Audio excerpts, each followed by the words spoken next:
Adam, we've got some exciting news about the sponsors. We have, but I've forgot what it is. Can you remind me? It's manscaped.com. They've leveled up and they're now our main podcast sponsor. Our official lead sponsor from now on, manscaped.com. Use our promo code WORD20 to get their products. This is now the Have a Word podcast brought to you by manscaped.com. They've been a long-time supporter of us. Please go and support them and make sure they keep supporting us forever. Promo code WORD20, manscaped.com.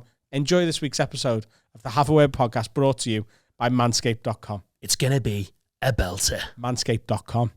Wag lids, before we start today's amazing episode of the Have a Word podcast, we need to tell you about our Patreon, which is the biggest Patreon in UK comedy. Yes, it is. Starts from just £3 a month. From just £3 a month, you get an extra episode every single week, exclusive to Patreons, which is up to 90 minutes long.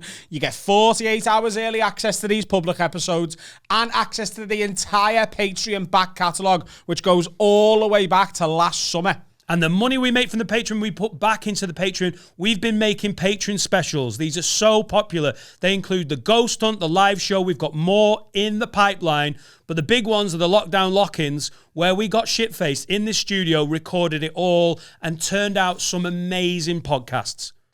They're amazing, the lockdown lock-ins, and worth signing up for alone. But on top of everything we've already said, you get discounts on merch and early access to live show tickets, which is a big one because the live Have a Word shows, they sell out almost immediately on Patreon every single time. And on top of that, me and Dan are going on tour, and every time we add a new date, Patreons get access to it first. I'm going on tour from February. Dan's on tour from September next year. You can get tickets for my tour at adamrowe.co.uk/shows and Dan's tour at DanNightingale.com. Sign up to the Patreon, £3 a month. The best deal in all of UK comedy. I think it's the best deal in worldwide Patreon. That's how far I'd go. Sign up, enjoy the episode. It's going to be a belter. Oh. What? What made you do that? The coffee went down the wrong hole. Oh, you bum. Fire start. Yeah. Coming out there soon. Yeah. I got you some Big Dicks, didn't I? You did? Big Dicks coffee. What a very clever advertising thing that is. I couldn't give a shit if that coffee is good or strong. They were like, mate, if you buy Big Dicks coffee, we'll send you a mug with Rowie Bags loves Big Dicks. Hands, mate. DeAndre. Do they haven't paid for the sponsorship. Anyway, if you buy the coffee, they send a thing. So I've got Rowie Bags loves Big Dicks. Have you tried it yet? No. I really want you to try it because it's... I need a cafetiere. Oh. We've just bought one. No, we haven't. That's not a cafetiere. That's a coffee machine. They're very different. What's the difference? What's the difference between a coffee machine and a cafetiere? Yeah. Darling. A coffee machine is like a machine that makes coffee. A cafetiere is a little cup with a little the pushy thing. Yeah, that's a cafetiere. I just call it a pushy thing, mate. You got a pushy thing? Have you got a hot water maker? Put the hot water maker on and get a pushy thing. They're called kettles then. All right. Yeah. You knew that though. I know what a kettle is. Yeah. All right. Cool. Mug.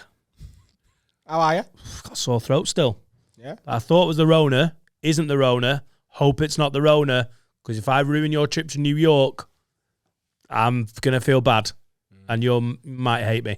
Yeah. But it's just a sore throat. Have you done any other tests for any other things? Like syphilis? Syphilis.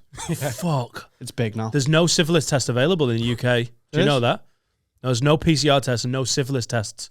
The Tories trying to really suppress the syphilis data. Fucking pricks. Yeah. Fuck the Tories. No, I don't think it's syphilis. Might be TIV. The throat infiltrator virus. I've heard that. It's like HIV. TIV. Yeah. Just in your throat. What do you think HIV stands for? Oh! Whole infiltrator virus. There you go. That's not far off. No, it's not far off. Yeah. No, I just think I've got a sore throat. So thank you for your prayers. You're all right, mate. Don't worry. Mashallah. I'm going to be all right. Just getting through it with my I Love Cock mug. Getting through it. How are you, mate? You're looking strong in the fringe. It does look strong. Isn't it, mate? I mean, it's like... I've been watching a thing about baboons. I've been watching a thing about baboons. And what's it called? The Gangs of Baboon Falls on Sky. I was like, I'll put this on because it's got animals in and Etta will like it. She couldn't have given a fuck about it.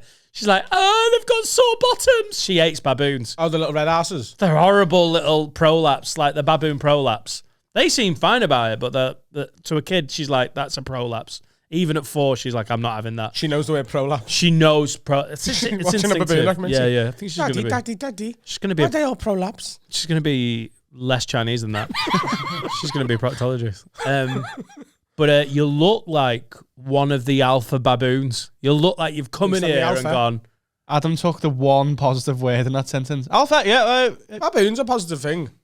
Like, of a lot of animals, you'd be a baboon. Okay, go to town and call 10 random people baboons. No. Why? Because there's a racial element to that, isn't there? I suppose. Oh, yeah. I don't think baboons. That's the Stephen K. Oscar joke. You don't think. No, I know what you mean. You think if you walked up to a random person and let's say, I don't know, let's just pick a race out of the air. Let's say it was a black guy and you called him a baboon. Right. You think he'd be like, and on with your day, sir. Yeah. What a lovely animal. But if I went to town, I'd be doing it in Chester and they wouldn't be black. Yeah. And not that that's a good thing. Brothers and sisters. I'm just saying. I'm just playing the numbers. The people who don't like to be called baboons are people in the prolapse ward of the hospital. Is there a the ward? prolapse ward. Wow. Massive. Fucking hell. Yeah. Is a prolapse essentially an inside-out arsehole? Like a sock. It means when everything that's in is meant to be out.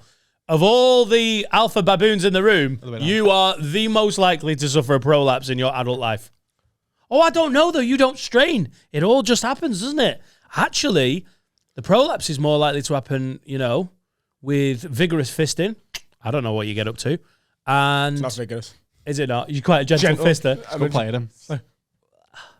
Just gentle. Sounds like Merry Christmas. Yeah. Just a gentle fist. What's my present, Sam? I've clipped my nails.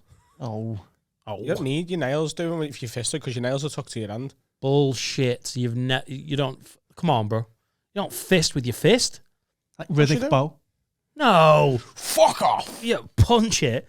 You go in like a snake. No, you don't. You go in with your fist. No, you don't. I think it needs to be like a cone. Like an ostrich. Well, then why is it called fisting then? Because it turns. Have you never done the rod hole? You try and box like this. Yeah. Yeah, but That's right. boxing isn't fisting either, is it? Let's go and have a game of fisting.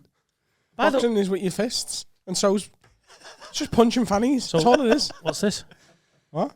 They do that. I've just watched it. I'm not into fisting. I've never watched fisting. Oh, I've seen it accidentally a couple of German times. ladies like, on the what bus. do you get up to, girls? But they always do the emu first, rod hole. They do the salt bay. You warm right it up in. with that, but eventually you just fucking... You have never fisted seen- anyone. You just need You've never bread, watched. aren't you? Yeah, no, it's called fisting, so that's how I do it. Ta ta ta. Fucking headbutt it. Viditch. What are we talking about? Baboons. You do. You look like you're trying to be the alpha of the pack with that fringe. Like you've come in and gone, I'm going to assert my dominance. Started using a new Schwarzkopf. There's a K in there somewhere. Schwarzkopf. What? You've got some plumped. Got some fucking Jag shampoo. No, it's hairspray. All right, cool. Called plumped, but it's spelled plum PD. Right. Yeah, because you don't need no E. That was honestly the gayer thing you said over the fisting. Like, no, just fucking get in there. Well, I was fisting women, so it's not gay. Oh, cool. Merry Christmas, everyone. Happy New Year. What? Yeah, baboon's not a good one to go around town shouting in people's faces. No. If you had to say to 10 random people, just go, not shout it, because people don't like that. You just have to go up to go, baboon? And like point at them. What animal? You can't say you are a baboon. No, you have to question it. Like, no, baboon. Right, so the challenge is you have to go to town today, right, and go up to someone. You're not allowed to say any other word or sound. You can make a sound, but you've just got to say an animal, the name of an animal, right at someone's face. At the face, or do you go, cat, flamingo? Oh, yeah. Flamingos, no, there's probably some homophobia in lion. No, it sounds like he's going to call him a liar. Lion. You're lying. Yeah, baboon does, you might get a problem. Yeah. Baboon. Baboon? Shark. No, Shark. no. That's got like Cat? pussy. No. They'll relate it to pussy and anyone who's out will punch dead in. Cat. Cat. She's like, no, my name's Chantal. Yeah, because you can just say, oh, sorry, I thought you were cat. Dog? Yeah, can't. I think- dog. I think the better question. Donkey? No. Not good. Horse. Pig? Not good. I think the Cow? Not good. better question- Let me finish. Giraffe? the better question is, do you know what you remind me of? And then the animal. That's not a question. But I think you're giving yourself too much context and it stops it being funny. Do you know what you remind me of? A baboon. Ape.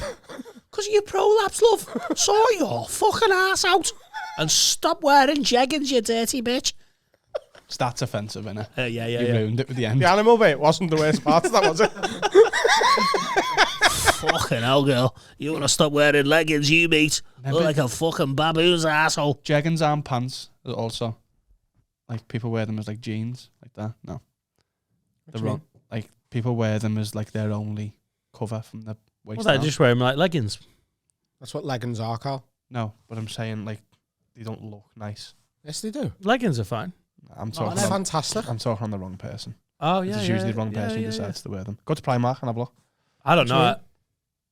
The leggings are great. They make bums and pussies look fantastic. Why are you looking at pussies? Oh, God, taking me back to Zoe's place. Pussies. Hey, Zoe Bear wearing leggings. Oh, fucking hell. Oh, we shouldn't sexualise her. Sports leggings, though. Come on. No, I'm bro. saying, because they're worn by gym ladies, I'm saying the wrong lady wears them too much. You saying fat women? No, the wrong lady. The wrong baboon lady. bottom, the baboon bottom prolapse ladies. Describe the wrong lady. What does she look like? Bit tall. Bit tall. Her hair's too short. Yeah. Tall, short hair. Plays centre half for Chelsea. It's a man, innit? Yeah, it is. Yeah. Basically, you don't want to see John Terry in leggings. Or Robert Huth. I don't think he'd look good in leggings. Could I look like a baboon, fuck up? You know you can, yeah. You know you can wank to any woman. If you've met a woman and she had a vagina, but she looked like Robert Huth, the former Stoke and Chelsea centre back, could you come? Yeah. I've told you this. It's all about the pussy for me. The Huth buzz. I don't believe that. Like, baboon shows are good, man. I think it's because I'm on a lot of Lemsip, but I was like, I'm getting into this. What did he do? Just kick the fuck out of each other. Just one alpha bangs all his bitches. He's got his top bitches, he's got his bottom bitches, and he's got some like young buck that's not quite like full grown who's like, maybe I'm your friend, maybe I'll take your power. And then if he takes the power, he kills all the kids. Fucking hell, they don't fuck about. You watch that with Etta? Yeah. maybe it's the prolapse that isn't the problem. I fucking loved it. I really loved it. Imagine just getting in that baboon pack and being like, I've got some hemorrhoid cream, lads. It should be a game changer. I could be the king of the baboons. You were right. Can I have another Lemsip? Fucking great. You want to be a monkey doctor? Bonobo monkey. They have sex for pleasure then. What? Monkey doctors? Comedy! Fucking get that in the air. Hook puss! Boom! Commanding in the box. Not interested. Ooh. Do you know I was watching a TikTok yesterday? Ian Bushell. What? Do you know like how Christians say that gays aren't natural? They do say that though. Oh. Right. Can I just end Christmas because I want my bullshit bell back? Like not Christians, but like I'm calling bullshit on Christians, not you there. right. So it's not Christians. It's on homophobic people. Yeah. Of which some are Christians. Yeah. And some are Jews as well. But Jews got fucking. Hey, Christians, have one. I suppose there's some David. homophobic Hindus as well. There will be. They will. They're everywhere. And homophobic Inuits. Right? But there's homophobic people out there. Famous religion. Famous religion. Ghana, your church looks fucking cool. They pray to the polar bears from the Coca-Cola advert. That has got to be racist. Yeah, you're a fucking Eskimo and you pray to polar bears. Holler at me. If Google's down, the Eskimos definitely not hearing that. But this guy's a biologist, and he's like, I'm sick of people using biology as a reason to be homophobic by saying it's not natural, because it is. Because in over 190 different animal species, homosexuality is a thing.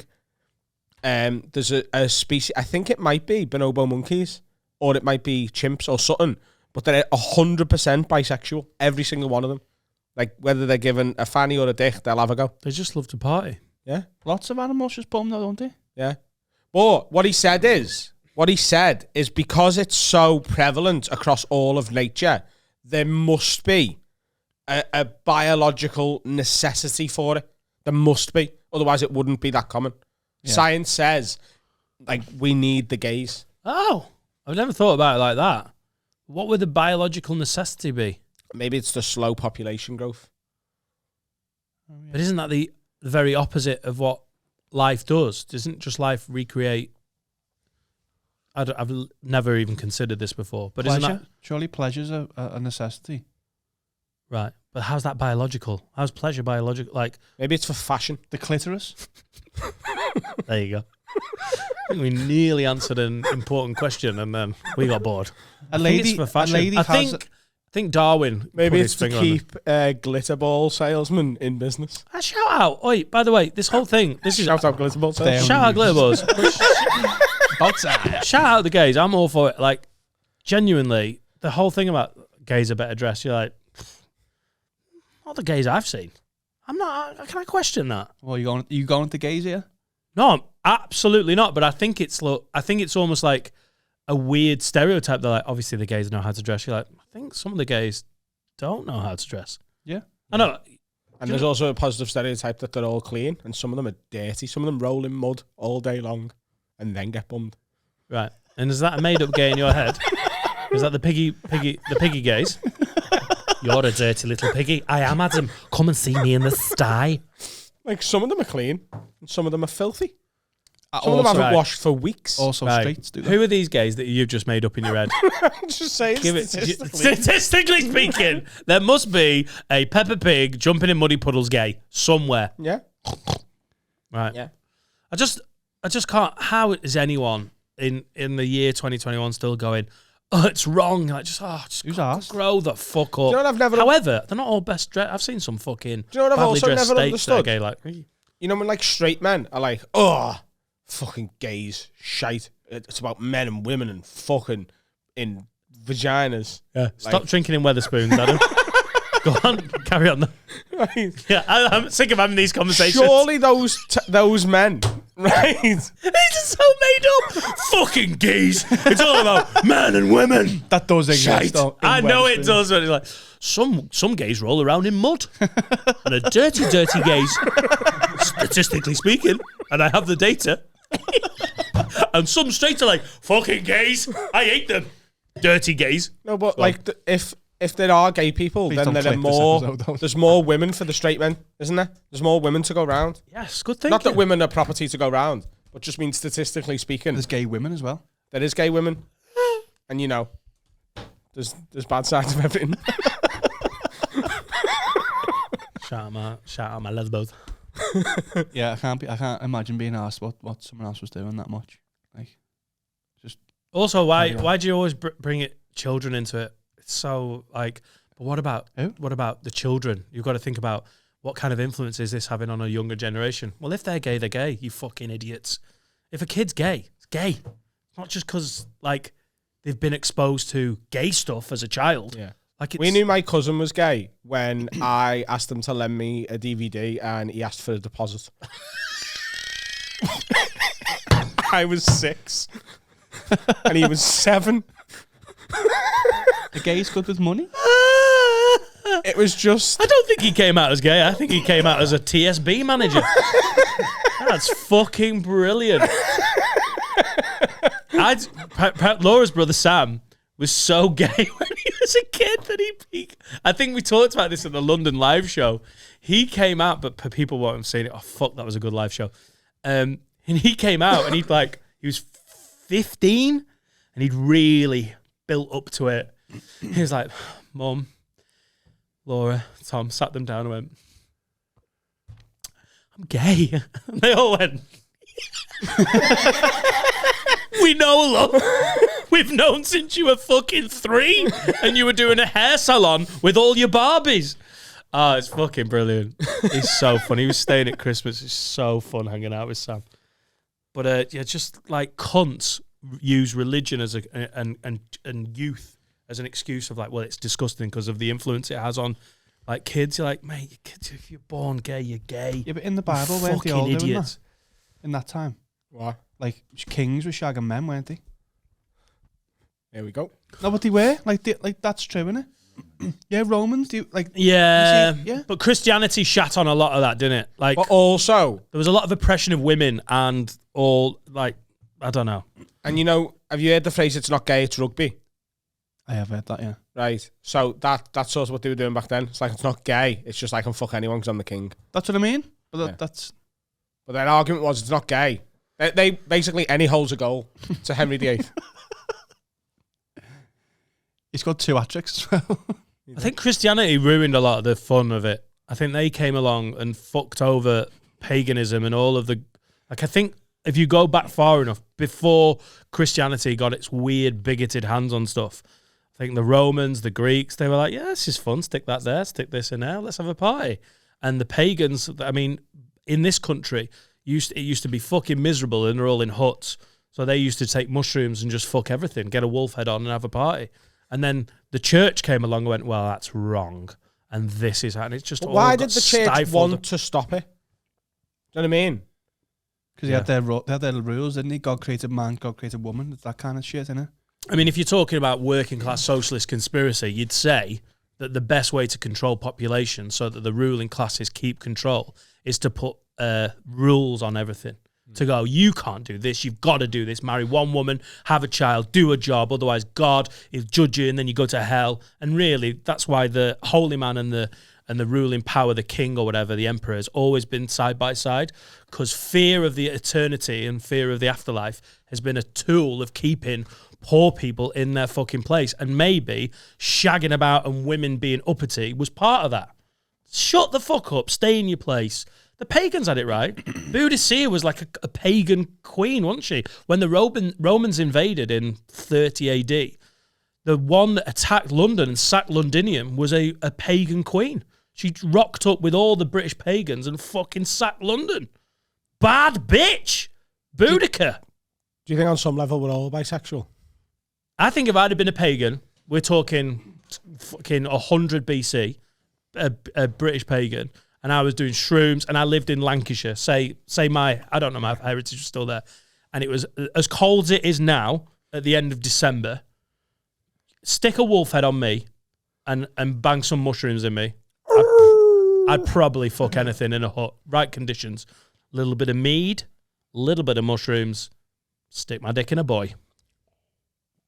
Boy. He was a boy, though. Yeah. Not a young boy. Do you not think? I think there's a lot to be said for, like, a lot of those rules have been in place in the last 1,000 years, and plus, and that's to do with the church. I think if a dick's small enough, it's basically just a clit anyway, and I'll have a go. And you blanched at boy. Oh, boy. We went to a boys' school. Being gay was like, you were scared of it. Which, yeah. If you were gay, it was just, your life was made hell. It was horrible.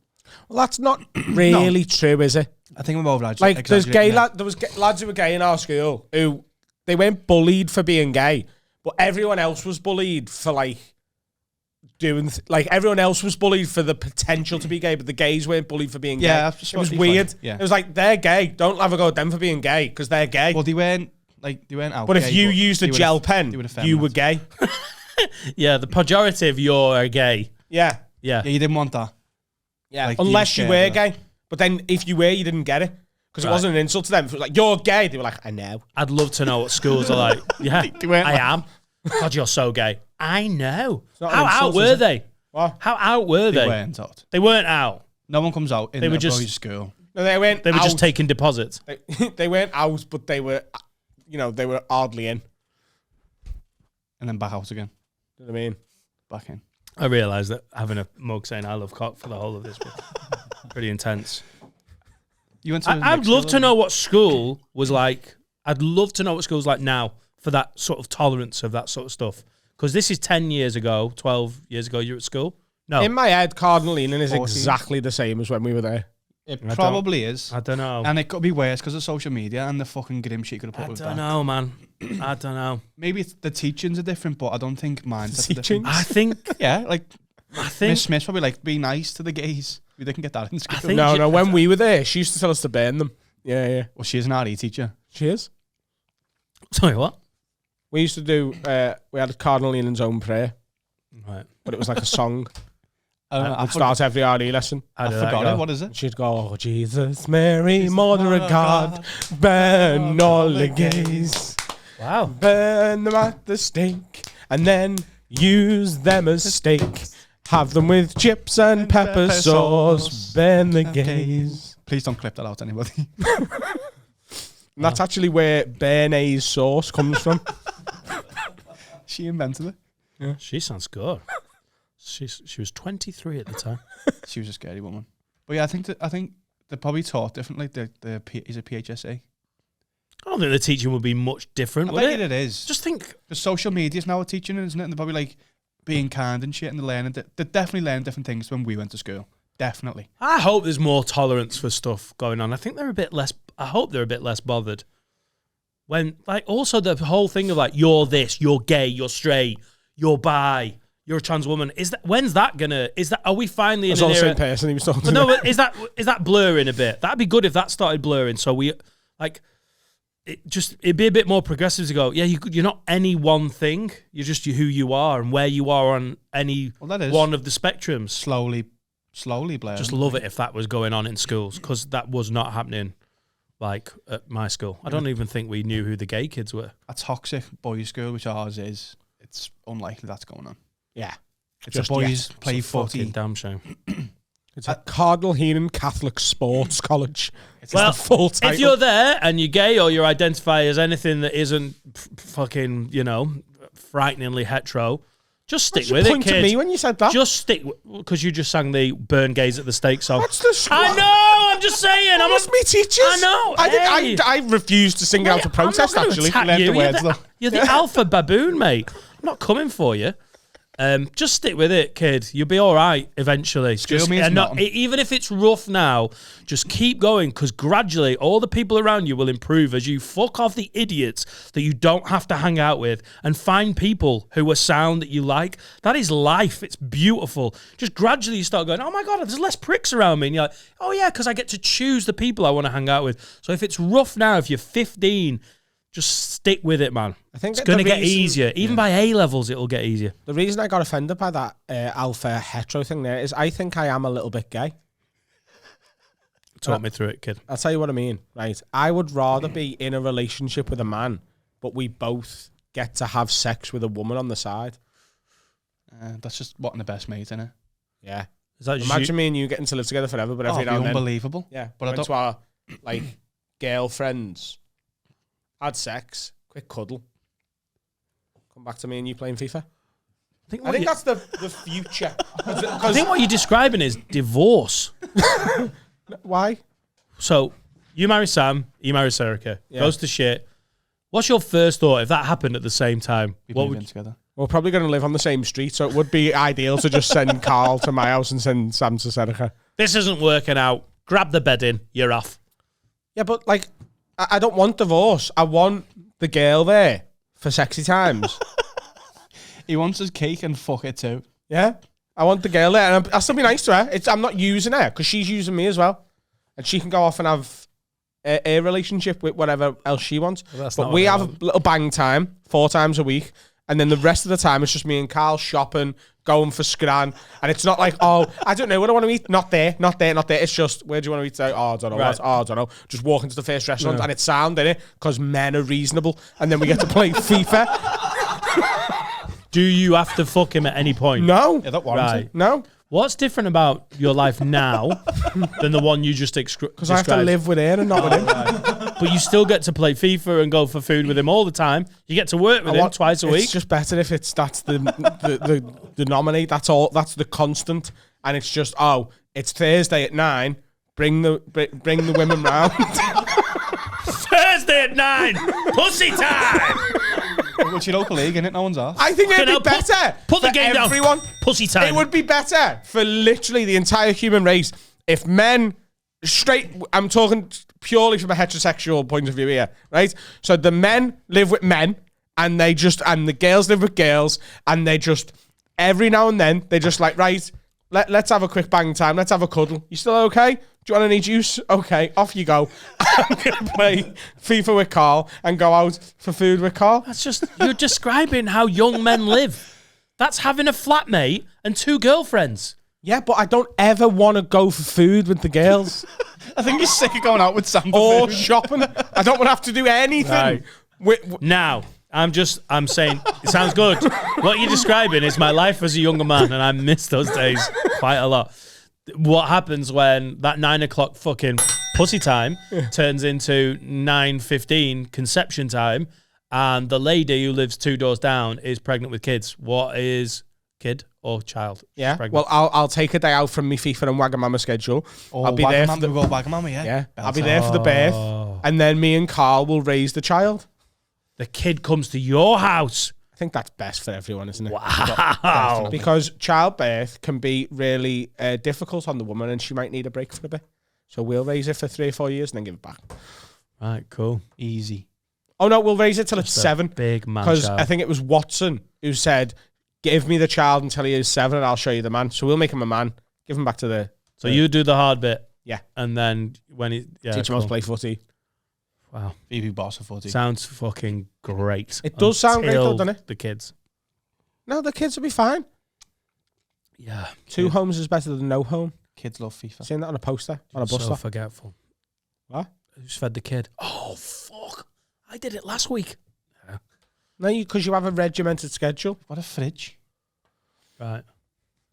Yeah. The kid can open the fridge itself. We show them how to open the fridge. Yeah. Cool. I think it'd be fucking amazing. I don't know why anyone hasn't thought of it before. I think I might be a bit gay. I want to hang out with my best mate more. I'm bloody bisexual. Love you, Carl. Don't kiss me, you bummer. Well, good luck. I think I've just described like utopia. It would see that. See? Finish each other's sentences. Yeah. So why don't you live together then, you dickheads? You could be living together. Because society has put us in a box. No. It's because you like having your fucking hand held by your missus, you big wet. I'll hold it. That'd be dry. I think I might be gay. Hold my hand for a bit. No! I like lady hands. Right, we'll have 2 pads then. Yeah. Sorted. Well, listen, I just hope that society is going to be tolerant of you. You can come round then. I don't want a throuple. I don't know. You could come around whenever you wanted. Winner stays on. Yeah. Winner stays on. Yeah. From the bumming. No, FIFA. Oh, FIFA. Wow. How'd you win bombing? That'd be good. If you were a Come couple, first. and you'd be like, right, whoever loses this FIFA game is the fucking post box. That would be an intense game of FIFA that night. Yeah. I'd be scoring own goals. That's what I knew you was going to say that. Oh, no, again. And that's what I'm talking about, that prolapse, guys. Old baboon bottom. Let's have a fucking break. I think I've described what the future of relationships is. And people just aren't... some people are just ahead of the curve. Some people aren't understood well in their own time. Like Plato. But I'd be shocked if you're not divorced at some point in your life. So you can just do it then. Move in.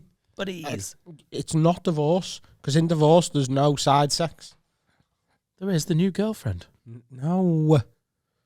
You're totally misunderstanding what the goal is here. One monogamous relationship, relationship, and you get to live with several men who are all sound.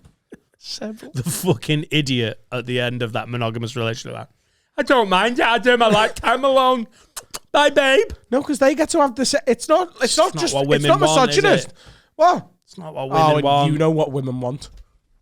Says the guy who's living with his missus that he doesn't want to go for dinner with. Oh yeah, you know what? Yeah, I live with Sam because she told me to. Women just want to watch Grey's Anatomy and do wash their face. That's literally 90% of Sam's life.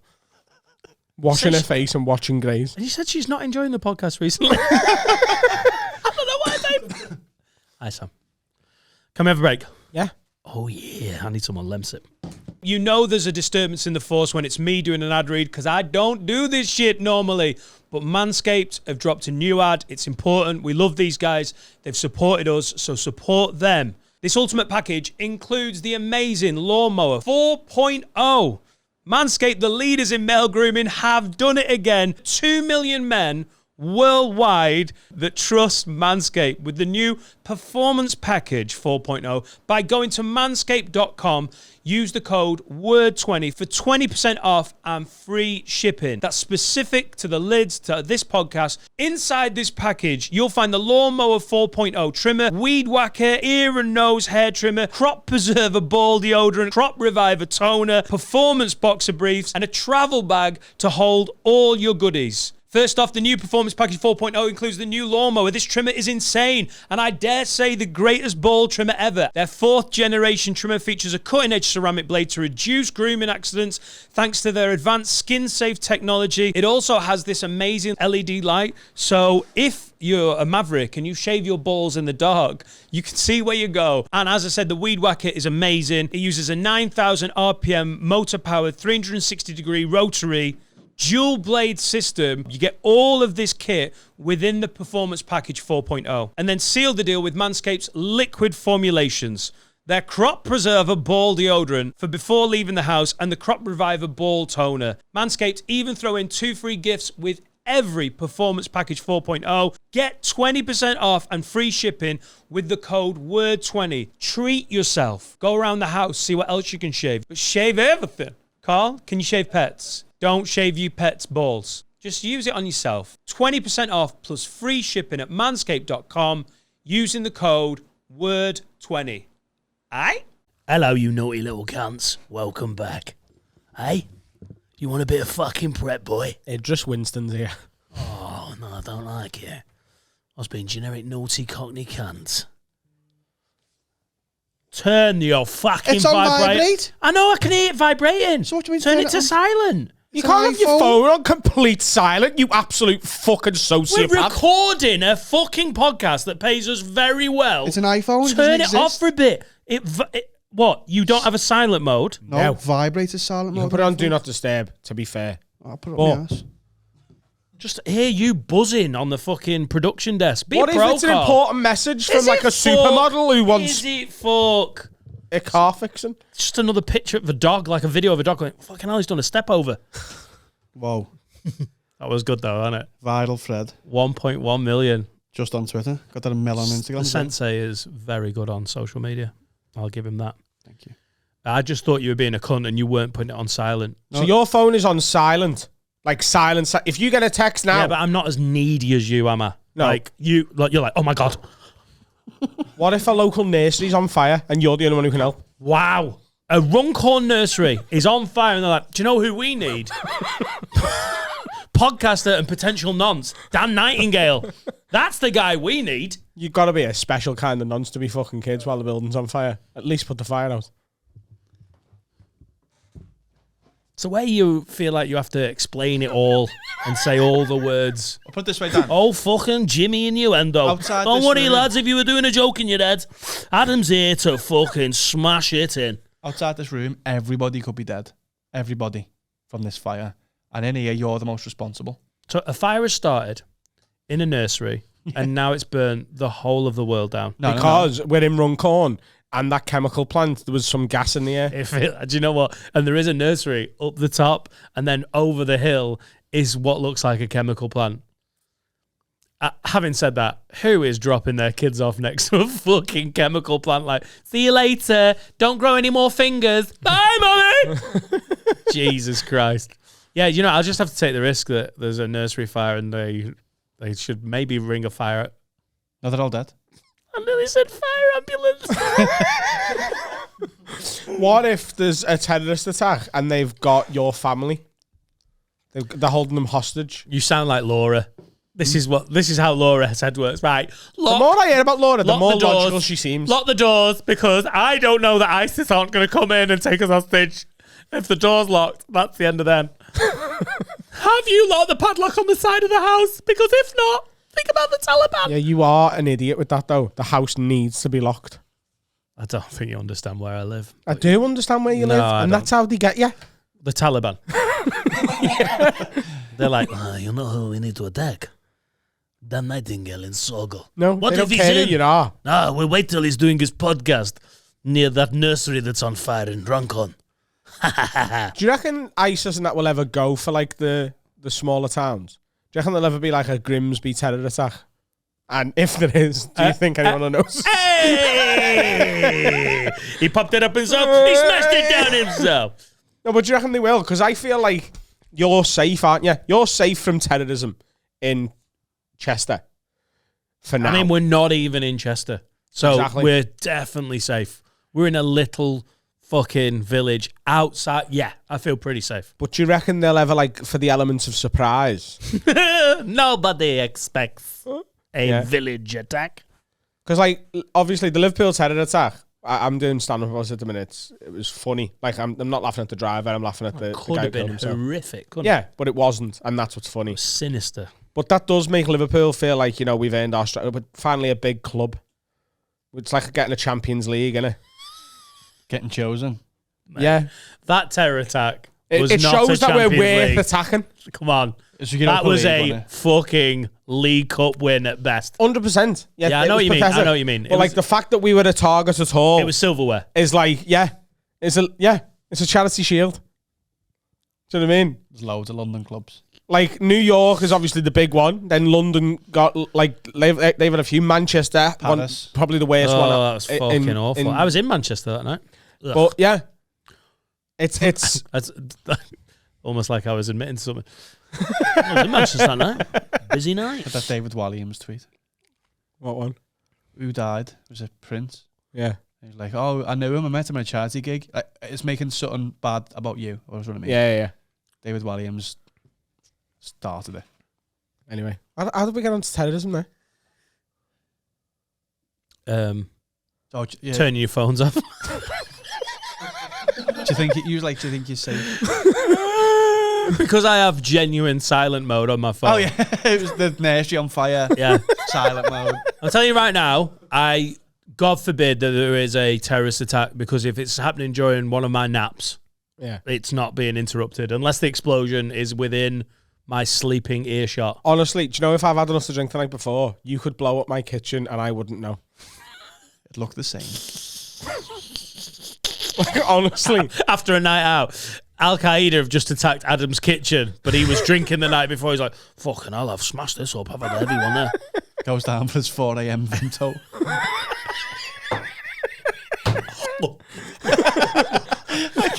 Sucking off the terrorists. And I generally, but that's what he said. Yeah, the He blind said, nearly meant that. I wake up in the night when I've been drinking and go down and have fucking Vimto. Oh my I have 2 God. pints of Vimto. That makes sense when you know it's the cordial, but he thought it was the Just like mainlining diabetes. Yes. Oh my God. If we get to old age and none of us have lost a fucking foot, it will be a miracle. Got some You questions. done any fucking prep? I've done loads. Martin Ashton says, all right, Lids, with the darts being on all over Christmas and with it being a fairly simple sport, out of all of you, who'd be the best? Obviously, 6 weeks and Adam's champion of the world. People have really got your number on this. Also, if you're going to play darts, you need a nickname and a walk-on song. So what are they going to be? All the best, Lids. Martin. Thank you, Martin. Adam the Pussy Power Row. Adam the Pussy Power Row, because he's powered by pussy. Is this after you've... No, it's is 'cause this I power post-op? pussies. Is this when you're a trans lesbian? Fucking pussy He's power. the best at maths as well, and you need maths. And I'm actually really good at darts because we had a dartboard growing up. My dad was in a darts team. Yeah. And you look like a darts player. This is one of those ones where I'm like, yeah, I can see You that. look like the guy who counts the scores. You are. Faulty! I cannot do it in my voice. Adam Rowe, you require 67. You need 67, you naughty little bastard. Adam Rowe to throw first. Adam, the pussy power. Is it power pussy or the pussy power? I can't remember. I don't want to get your nickname wrong. What would you be? So he's the, even though it's not an alliteration, sometimes it's an alliteration, isn't it? Like Adam the... Phil the Power Taylor. PP. Tory Gimp. What? He is a Tory Gimp, but it's PP. Phil the Power Taylor is like...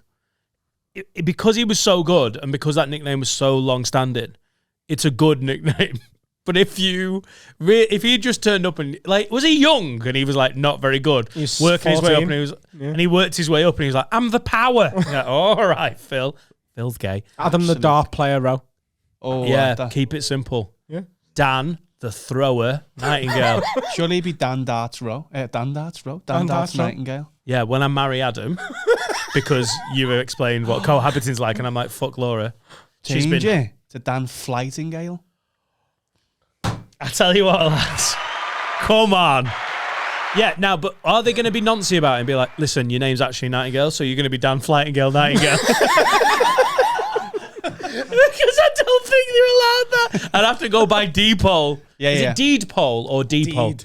Deedpole. And change my name to Flightingale. Dan Flightingale. The trick with Laura darts. be fuming about that because she loved taking my name. And if she had to change the name to Laura Flightingale, no, I don't think she'd be happy. The trick with darts mathematically is what you want to do is try and get down to 32 remaining, because then you're aiming for double 16. And if you hit 16 accidentally, you go to double 8. And if you hit 8 accidentally, you go to double 4. And if you hit 4 accidentally, you go to double 2. And if you hit 2 accidentally, you go to double 1. That is the best one to be aiming for, because if you just miss and you hit the actual number, it halves the most. Right, and if you're going for if you got 40, double 20 out, if you hit 1 or a 3, it's more bullshit in it. Yeah. Then you can't get out. If you get down to 38 and that's double 19, if you hit 19, then you haven't got a double. Right, okay, cool. Because you're down to 19. Good maths. So you need to hit a 1 and then a double 9. Yeah, a lot of the problem with me is hitting the board. So I'm not at that point. What's the one where you go round the clock? What's the game? Round the clock. Is it called round the clock? Yeah. Cool. You know round the clock?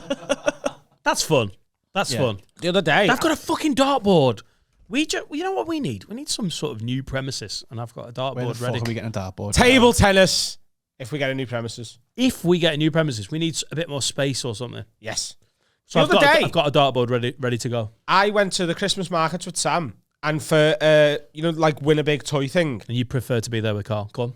100%. Obviously. Yeah. To win a big toy thing, it was a darts game. So it was a normal dartboard. You got 3 darts. And it said if you get more than 10 points, you get a little toy. If you get more than 50, you get a medium. And if you get more than 56, you get a big toy. And I went, okay, got 3 darts. I went 20, 20, 20. Can I have me big toy, please? And he went, oh, read it again. And in the smallest fucking writing, it said, all 3 darts have to hit a different number. So I was like, oh, well, can I go again? He was like, oh, no, you've had your go. Wow. What a cunt. It's almost like these cunts aren't to be trusted. If I was Michael Van Gerwen, I'd just stand at his stall and bankrupt him. Yeah, but there's another small print. Can't be Michael Van Gerwen. In really small print. Van Gerwen, then I would go there and be like, right, they've barred me, but Raymond Van Barneveld, come and do it. I need flying. Peter Wright, Rob Cross. And then under that it says no Dutch whatsoever. Rob Cross. Put an accent on. Hello, my name is Raymond Van Barneveld. I'm from Germany. Could you do Raymond Van Barneveld from Holland? Hello, my name is Raymond Van Barneveld. That's probably quite good. You know, sometimes with Rowie bags, you have to stand back and go, fair fucking play. Oh, yeah, you really do. What's the way I get into Dutch? Stop. It's not ready. Was it? Toy, like a tiger. Did you Stop. Did you have someone Dutch cooking your tea once and you were trying to pick at the lamb? Stop, it's not ready. Wasn't there an advert? Stop. Oh, Grosh. Was it the Grosh? The Grosh. One of the worst lagers Again, that's ever The only been reason made. everyone buys it's it is not good. the big poppy top. So in the Mind the Buzzcocks, my garden office, I've got my little beer fridge. And every time I see a different bottle of beer, I'm like, oh, I'll have that. And it'll be like a little, instead of just buying the same Peroni or Moretti or whatever. And I bought a Grolsch and it's been there since I bought the fridge. I bought it, was like, oh, it's got the pop top and yay. And then I'm like, yeah, but I don't want to drink it. I just saw it. It's not a good lager. No. Rolling Rock. I used to fucking hate that as well. Awful tangy. And I'm not a big fan of Beck's. That sounds like rock and roll. Stop. What? Beck's is horrible. Beck smells like weed. It's just a party beer, innit? Like Budweiser. No, it's horrible. No, but I don't mean you like it, but it's at a party and you have it. No, I wouldn't drink it. I genuinely would not drink. I'd drink Carlin before I drank Beck's. Mad. Yeah, same here. I will 100%. never pay for a Foster's. Beck's Via out of a tap. Oh, that's not is bad. not as bad. But a bottle of Beck's might be That was my relegation zone lager. Foster's feels like it's been bathed in a fat man with cheesy feet. Piss, innit? Horrible. Oh yeah, what do you wash your feet with, Jeff? What did someone do to your Foster's? Does it not stink of cheese? Foster's. It's got really cheesy sort of aroma to it. Is it because of the thing's yellow? Because I think I can smell and taste cheese. No. Right, cool. Well, I'm getting kind of Foster's. I genuinely think it's awful. I want can of any in it, unless it's a stubby. Tastes worse. Stubby beer is the best beer. And Moretti, by the way, is now my number one beer. I think Moretti's gone top of the league table over Peroni. Yeah. Peroni's a bit heavy though, innit? I don't think so. No. Quite light. It's just very strong. That's what I mean. I don't mean heavy. I mean like if you have 6 bottles of Peroni. Why did you say heavy then? Miller Genuine Draft at Hickory's. Heavy is a word that can mean many things. Oh, stop. It's not the meaning. Why are all my foreign people like probably gay? Why is this the most gay episode we've ever done? Stop. It's not done. Stop. I'm super hetero.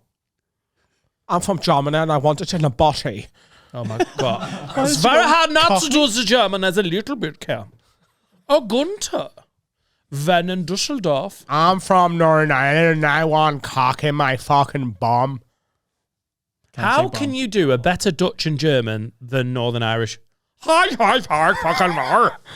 Oh, fucking. Northern You say like Ian Paisley. Northern Ireland. Ian Paisley coming out. Northern Ireland. They say no. Northern Ireland. Will not relinquish my right to suck a dick. Northern Ireland. No. I'm from Northern Ireland. Like, is this allowed? They're weight in our head. Right? Belfast. You're a fucking baboon yourself. Belfast. You're fucking Belfast baboons. Belfast. No. We've just lost so many listeners. Shout out Naomi and Mitchell and everyone else who just went, fuck these cunts. No. Where am I from? No. What do they say when they're playing golf? Do you have to shout when doing the impression? What? Do you have to shout? Can you They do. No, but show us a Northern Irish whisper. No. That's all they can say. No. I'm from No. Can I ask you where you're from? No. I don't want to sleep up the fucking down. No. You're from No. Belfast. No. You're from Belfast. Belfast. No. Fucking baboon. And I'm deaf. I'm No name. No. Oh my God. Better delete all those tweets. What was this? Was this sign language? Sign language for Belfast. You'd be awful at sign language, yeah. The fucking Belfast. Northern Irish sign language. Fucking Belfast. What would the sign You know language? sign language? I do, yeah. If you really give it someone, you're shouting. Yeah. No name. That is actually how you shout in sign language. Like that is fuck off. That's fuck off. Also not sign language. Or name. That is defo sign language for fuck off. No, but it's not. I don't think it's probably recognised. It definitely is. I've seen the fucking fella at 3 o'clock in the morning doing it. What are you watching? He's just telling the newsreader to fuck off. You can tell sometimes the boardroom's like, oh. But they keep the job. I don't think anyone's watching him. Yeah, no one's watching. What would be the sign language for your name? Because we know John's this. Innit? John. What would Dan be? Like Cockney Dan. What? Why are you giving me this? Because you love wanking? Oh, that's true. I thought you just called me a wanker. No. It's not also, it's not a barb, is it? No. A stupid thing to call. You're a wanker. You're like, yeah, man. Come on. That's Adam. The pussy power.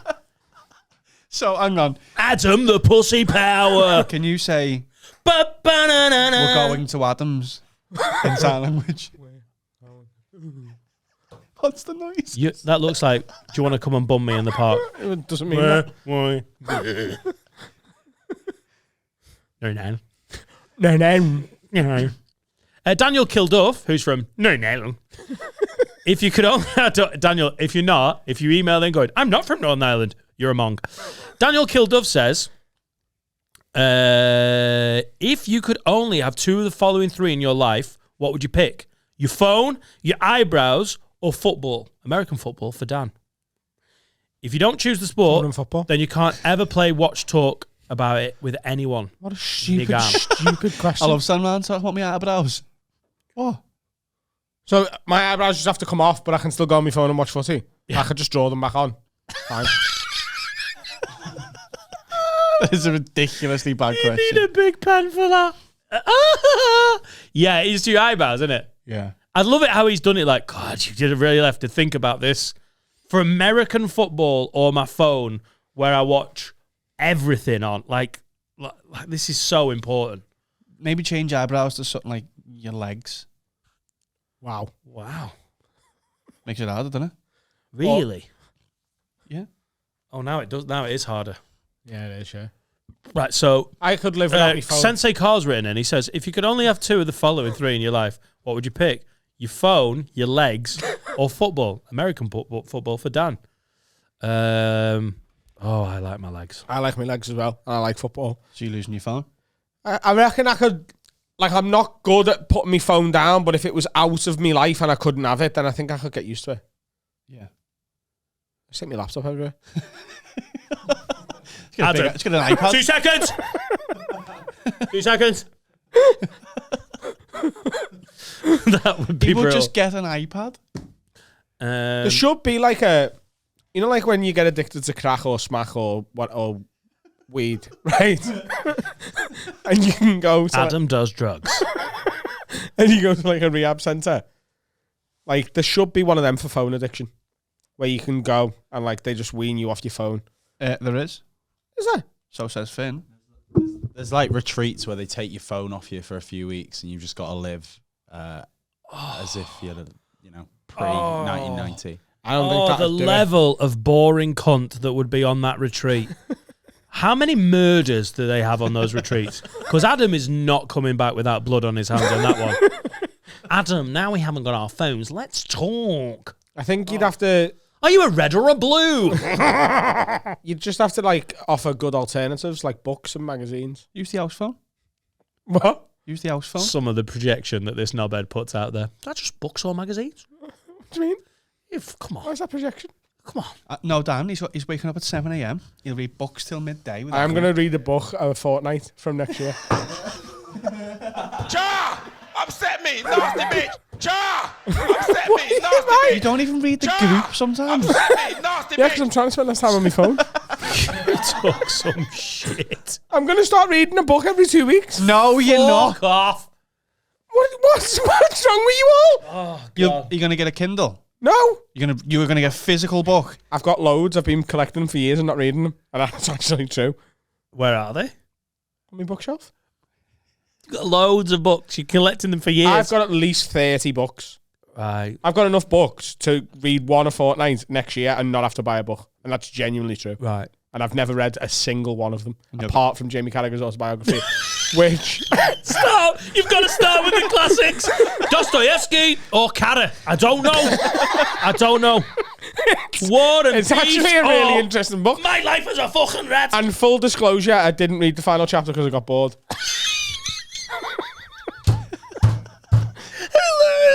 That's the best bit as well. He dies at the end. He dies. Comes out. Welcome to the gay episode. Jamie Carragher's gay. No, but like it was good. Carragher's autobiography is really interesting. Apart from the last bit. Yeah, and then I retired. Can That I was guess sad. what happens? Can I guess what happens? You know what happens? Is he a young Scouse lad? Loves his family, good at footy. Oh, I didn't think I was The interesting bit though is the day he turned his back on Everton Football Club. Yeah. truly turned his back. Yeah. So he was an Everton fan growing up, and then he obviously was signed for Liverpool and stuff. Everton was still a big part of his life, but then he played for Liverpool in a game and Liverpool got beat, and he went to the local boozer in Bootle, and all the Everton fans were laughing at him. And he said, I turned round and I walked out that pub, and I wasn't just turning me back on those people, I was turning me back on Everton. That was the end of. No one chapter can 4. truly do that. We've said that. How old was he? Wow, How old was he? 20 odd. No one can truly do that. It's impossible. We've said that It's just before. not true. You can't turn your back on a team you grew up with. It's impossible. We've spoke about that. That United fan who wrote in. No, that's a totally different thing. So that's the book you've read. Most of it. Yeah. 95% of it. Well, from next year. Right. I'm telling you right You know, now. next year's in 2 And days. I am going to be I'm going to be a dick about this. We're doing Adam's book club. And I'm going to get a jingle and we're doing it. We're doing Adam's fucking book club. We will, and we'll get you to say what you think the book's going to be about, and then you're going to 2 say weeks later, I come back and review it. yeah. Yeah. I think people are gonna- sometimes I'm going to go, I read this, and it's going to go, it was about, and it's just yeah, absolute shite. I've really fallen off with reading. I don't want to read Jamie Carragher's autobiography, but it's been really bad the last 3 years. I've always been a bit of a reader. And then for whatever reason, last few years, I couldn't read it. People were talking about, what books you read in the pandemic. I couldn't read in the pandemic. I don't know if it was just the anxiety of losing our Lost your jobs. glasses, didn't you? What? You lost your glasses. I lost my glasses. I just ended up talking to you on Zoom every day. Who needs literature when they've got Adam on Zoom? Hi, mate. You all right? How's your breakdown? Pretty good. How are you sleeping? Not very well. But I'd like to get in on Okay, that. we'll do the Carl, Have a Word you're book a famous word nonce, I think. Club. Okay, we'll do Adam's book club. Have a Word book club. Adam's I'm book actually club. going to do it. Oh, I know. Yeah, And I believe. we'll do it once a month though, because you're not going to read the book every 2 weeks. Sure. I mean, I am, but if you can only handle one book a month, that's fine. Right. Cool. I'm a little worried about what you won't do if you're reading a book every 2 weeks, but So I'm only going to read it, Jordan, times I would normally be on my phone. it's mad how much. 2 chapters. 2 chapters. What's the chapters. first book? Can you tell us so we can buy it? You can buy it. Can you tell us what book the first book is so we can buy Outliers by Malcolm Gladwell. That's what I'm going to read first. Fair enough. it? Okay, I'll buy it. I've already got it. Oh, we're going We're to going to read do it a book too. club together. Oh, you're going to read as well. That's why Oh, we you'll will never keep up. Adam's the fastest reader in his family. Reads it at 7th grade level. Oh, I see. I thought it was just going to be me reading it and telling you about it. No, No, we'll I- read it so we know the shit you're chatting. Yeah, we'll start a book club. Yeah, I it's think about people who lie out. I think Outside, they go kips and that. I think our lot are dying for a book club. I mean, no one of the 60, 70,000 people that watch these public episodes, no one has once tweeted Instagram messages or emailed us about it, but I get a sense that they're dying to be part of a book club. So Outliers by Martin But Gladwell. I don't reckon we've got a lot of readers in our listenership, but maybe they just want us to explain what books are about. We can just be that for them. We can be the entrance to it. Yeah. They You will don't have to read. Adam reads for. That's what we'll call it. Adam reads for you. I'll read it all, and I'll give you the gist. Oh, that's going to be good. It's if anything, it's even better than waiting for the film to come out. The gist, we'll call it. The gist. Yeah. Adam's gist. He's not going to read a single book. I am. He'll read the York notes the night before and go, it's fucking great, that book. Like, Just another thing about Adam. Have you done the book though? I didn't see that. 2 chapters. Actually, I've gone back and started reading Jamie Carragher again. Jamie Carragher 2, The Chamber of Secrets.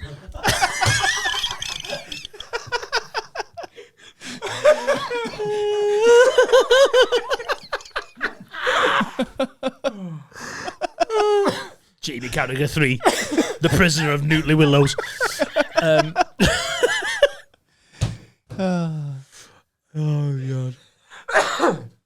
do you know I've won Jamie Carragher's Champions League medal? Fun fact. Naked. Little secret red calorie. He was there. Actually, no, he wasn't there. He wasn't there. So did he. Carl, do you want to wear it? Only if it's the only thing I'm wearing. He didn't just offer it me. It was in my cousin's house. In the bath. It was in Asti's house. Right. It's defo fake, though.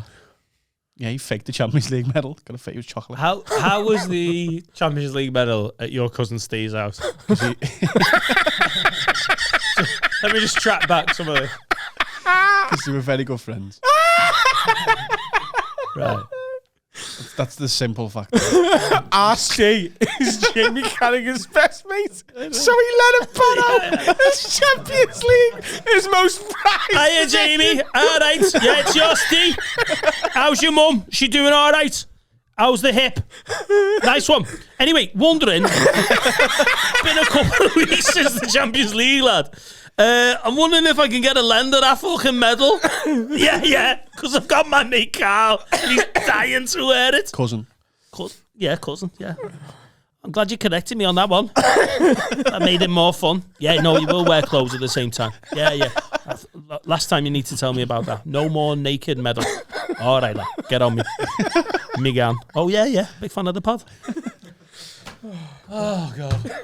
It sounds like such. It sounds shit. No, it's... Our kid, the name's Steve as well. So scouse. His name's Steve. It sounds so fucking scouse.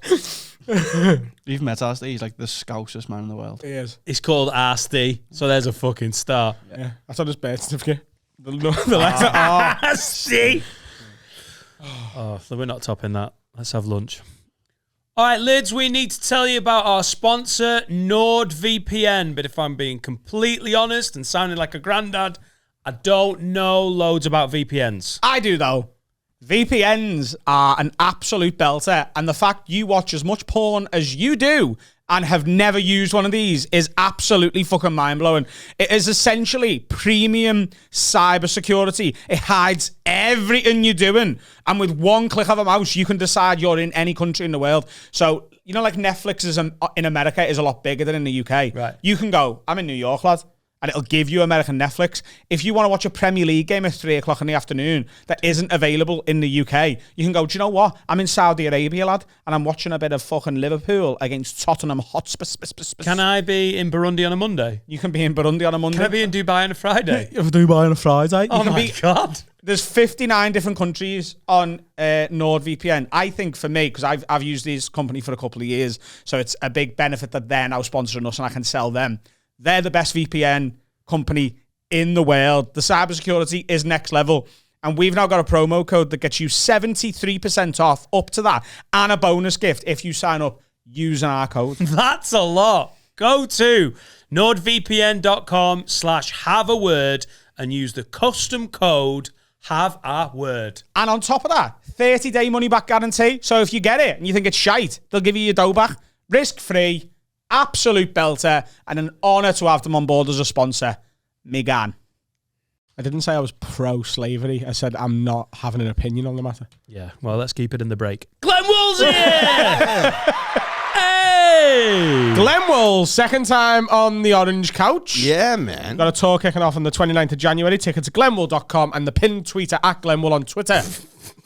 It's like we were trying to leave early. We usually end with that shit. Yeah. Glenn's on tour. Let's cut to the end. Okay. Turn the telly off, please. All right, yeah. Telly's off. Fucking hell. Yeah. God, what a pro, Carl. Come on, boys. Job, lad. Nice to see you, Glenn. Thanks for coming, mate. Great to be here. And You travelled up Happy New today Year. or did you travel up? Oh, no, I came up last night and I stayed at the Premier Inn in, I believe, Stoke-on-Trent. Sexy. You ever dined at the Brewers Fair? Have I? Wow. I couldn't believe it. Like 7:30 at night, I get in. Just go in. I was like, oh, fine. I've seen this sign a million times. I'll give you a shot, Brewers Fair.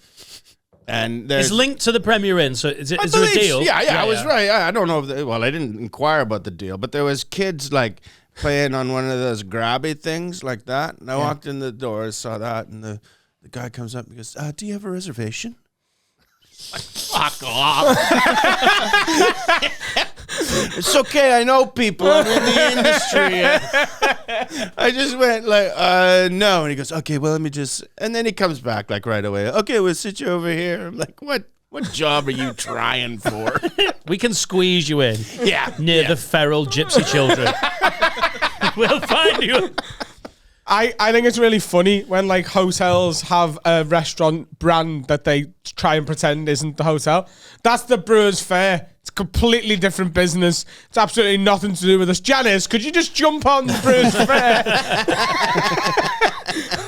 Welcome to Brewers Fayre. Nothing to do with the Premier Inn. If there is anything wrong with your meal, you can't sue Premier Inn.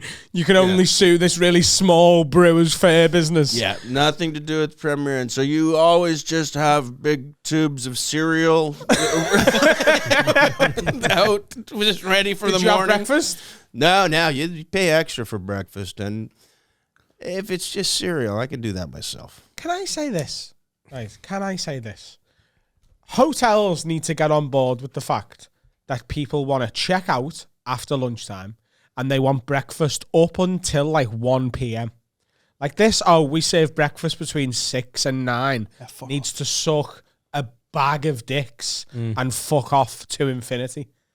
Or if there was just one hotel that were like, oh, we're the non-cunts hotel. Welcome to non-cunts, where you're allowed a lie-in and you can have like a bacon sarnie at 2 p.m.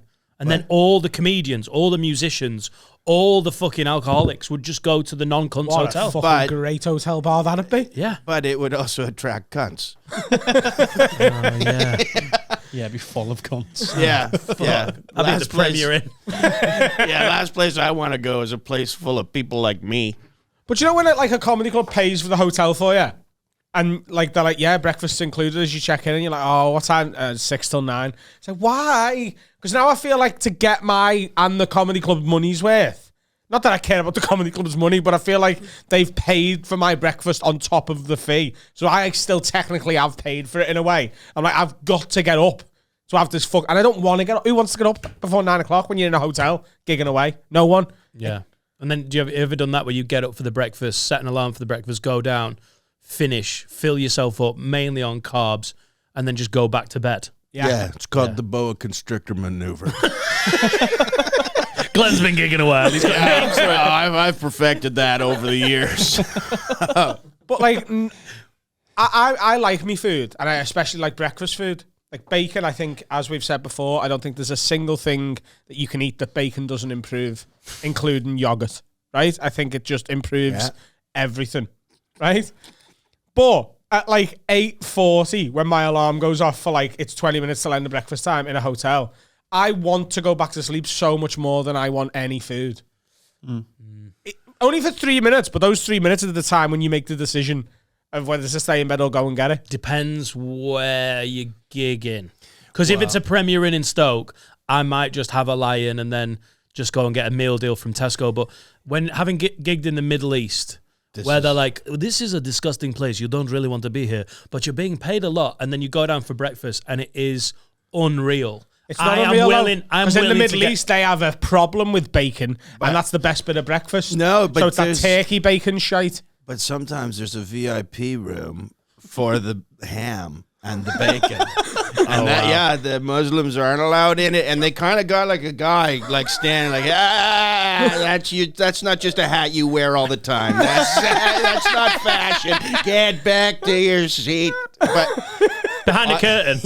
You want to come to the bacon room? yeah, Come, little piggy, the piggy room.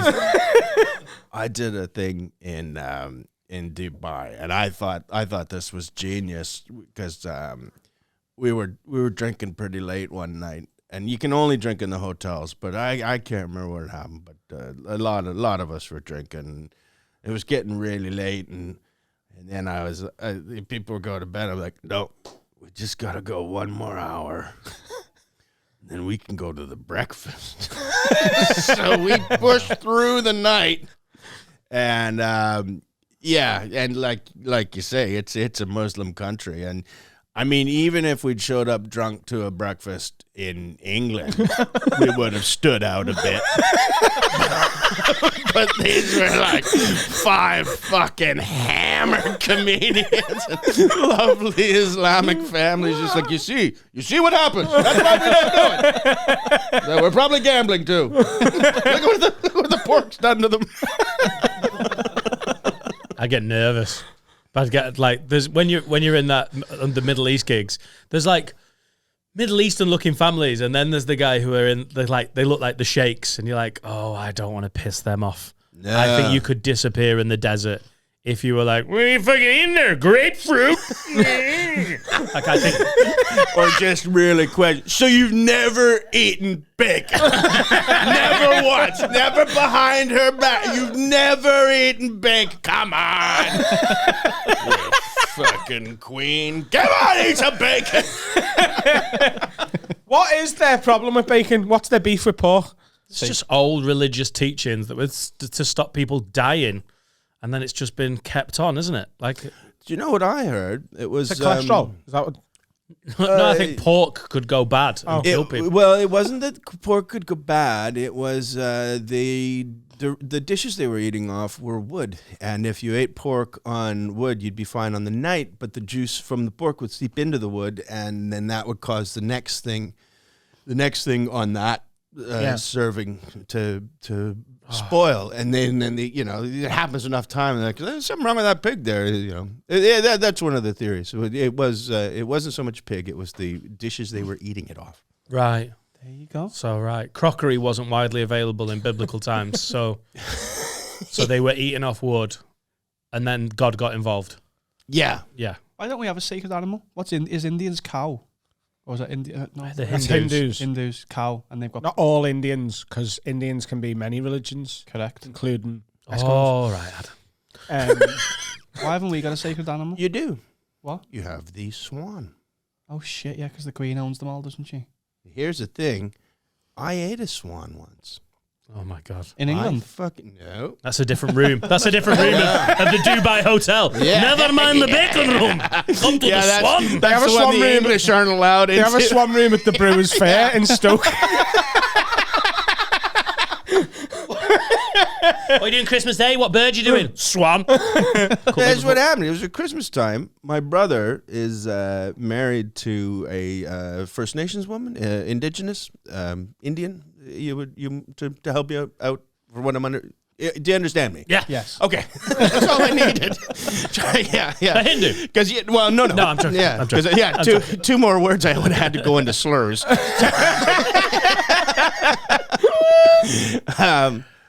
And I went up and visited him in the Northwest Territories for Christmas, and we're eating this bird, and I'd never had anything like it. I was like, it tasted kind of like roast beef almost, like it's like goose and roast beef mixed kind of. And I was like, what is that? And she's like, oh, it's a swan.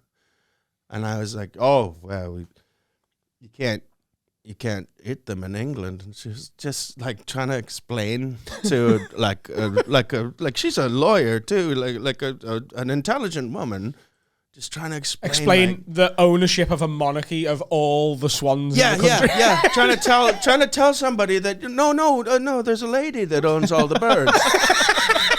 She owns the birds, like all of the. No, just these birds. She owns these birds, so we're not allowed to eat them. And it was just like, you could just, like, it just wasn't registering. Prince Charles owns all all the kestrels. Yeah. Fact.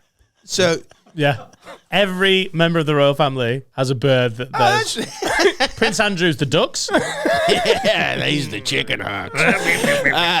So anyway, she like it gets her head ticking, and she's like, well, I don't know. So she decides to call the person that trapped the swan, who lives even further up north in northern Canada, and she managed to call at a time when like there was a big ceremony going on, like for like a new chief kind of deal. And the phone rang, which is, it usually doesn't. So they had to like stop a ceremony, like you never know who that's gonna be if they're ringing. So she gets that like this ancient ceremony stopped, and she's like, "Hey, are we allowed to eat swans?" The person went, "Oh no, they belong to the queen." But here's my question. They know. If you accidentally murder a swan, isn't it a waste to not eat it? Wouldn't the queen be like, do you know what? I might have lost Jeffrey, but at least... Do you reckon she knows She all knows the swans? all the swans by name. They've all got a different name. Oh, I just felt something. Jeffrey in West Derby. I think he's been hit by a car. Let's say you kill Mickey the swan. Mickey the Swan. Mickey Swan. Sounds like a fucking gangster, doesn't he? Yeah. Oh, I'm Mickey the fucking Swan. Oh, I know the Queen. Right. So say you killed Jeffrey or Mickey the Swan. Yeah, let's say you... You hit a swan with your car. Let's not name the poor cunt. Let's say you're playing darts and a swan comes into the pub, and as you throw your dart, a swan is hitting the head with your dart, right? What's the pub called? What? The Eagle. Go on. What if you get in a bar fight with a swan and you just get like a lucky kick in? You weren't trying to kill him. But you've heard the rep. They're like, he tried to break my arm. Yeah. Yeah. Yeah. It's like Con Air. And all of a sudden you're on a plane with all these other convicts. Oh, I'd love to kick a Put swan. the swan back in the pond. I wish you put the swan in the pound. Yeah. Are you allowed to eat it then? Or do you have to like bury it? Got Glenn Wool kicking a swan in there. A swan, if you booted a swan unconscious, its neck would really fucking go. Oh, and here's the thing. If you catch a swan in the head, that's pure luck. Because there's no, like if you get somebody in the head, that's because our necks are very short. But that swan wanted to die. He deserved it. Yeah, it's on the end of a 2-foot neck, and it's like trying to blow the Death Star up from fucking 4 planets away. Mickey, jab and move. What happens if you attack a swan? Do you go to jail? What? If you punch a swan, It's treason. do you get arrested? It's treason. Just to punch them? It's Carl's face. Is it What? treason? No. But what happens if you just battered a swan? I think the RSPCA get involved. You get not getting a knock from Her Majesty. I think back in the day they used to get beheaded for it. Right. The swan. What? No, you. Oh. It goes back to Henry VIII times, doesn't Not it? every game.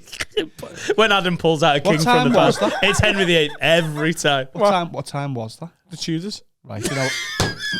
Happened about 2:30 every day.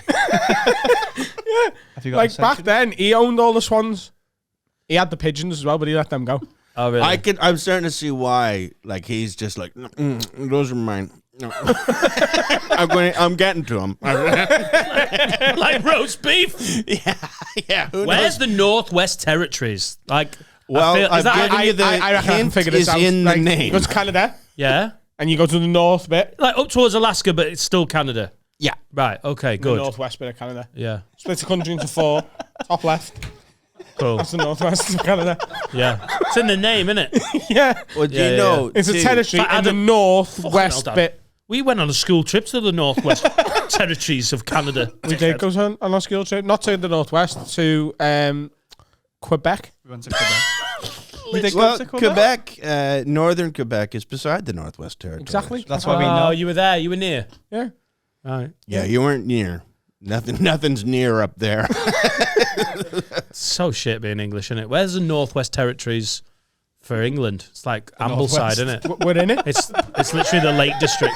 We're in it right now. Yeah, Oh, we're in- and you're only ever 100 miles away from it, tops. Wherever you're talking about. Yeah, you just go that way. It's over there. Is the cities there or is it like little towns? Yellowknife, I think, is about. Yellowknife. Yeah. Well, no, they call it that because it was where the gold was, and that's how they lost all their gold. You know, the stabbed. hint was in the name. Well, no, yeah, they were like, "Hey, what is the name of this people?" They're telling the white settlers, "Oh, Yellowknife, it means gold sword," or you know. Next town over is called Stabby Money. Yeah. I used to love spending these summers in Stabby Money and Cannonball Wealth. I loved your when I was starting out in comedy. So you've just got to let some of this. You've got to let some of the cannonball wealth fly. Yeah. That's what. After a few years of podcasting with him, you're like, that came from your mind. When I was starting out, I worked at the Hyena. I was the sound man at the Hyena, and Glenn was one of the first comedians that came to stay. And I was like 20 years old, just done my first gigs 21, and through that period, we like Michael McIntyre, Dara O'Brien, Jim Jeffries. There was loads of comics. Phil Nicol was one of the first comics we had up there. There was comics where I was like, oh, I want to be a comedian like you. And then there was loads of comics where you're like, oh, you make me sad and make me want to finish my degree. Yeah. And Glenn was one of the cool ones. And you told me a story It's one of my favorite. I've retold it to you, but I've even said it on the pod back in the day. But of gigging in those regions, you and your mate went on a car ride up to I don't know if it was the Northern Territories, but was it for Yuck Yucks? You did like a on the road tour, where you were on the road for fucking ages. And when I was 20, it was like the most romanticized version of comedy, like me and my buddy just in the car, freezing our dicks off. And then you thought you were going to get paid cash every night. And you weren't. It was just check to follow at the end of the tour. And you just started starving. Yeah. And eating bar nuts. Yeah, popcorn. And they let us take the popcorn from one of the venues. Like, we took like a big fucking bag. But we'd started out, because we thought we had money. The first day, we bought a bucket of chicken and these 2 goofy Russian guard hats. And, like just cheap ones, like fake fur. Oh, because at the start of the tour, you were like, this is going to be fun. Yeah, we got money. And then 3 days in, catching yourself in the fucking rearview mirror with that hat on. Yeah. Starving.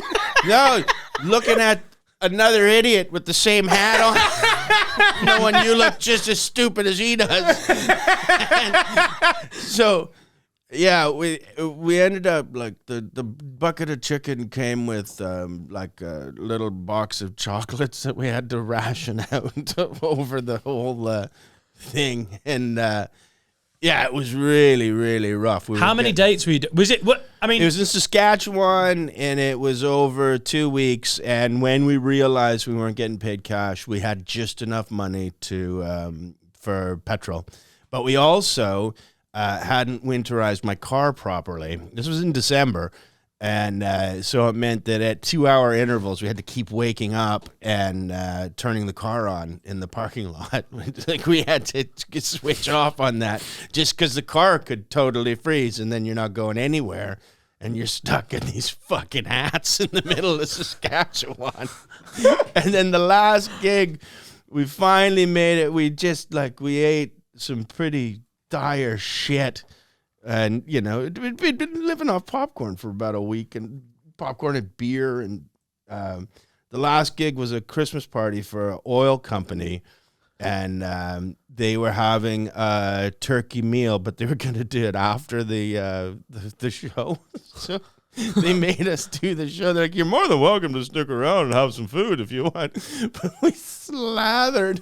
We're trying to do our jokes, smelling a turkey being roasted. Fucking starve for a week. And then after the show, we fucking kind of shocked them, like prison eat.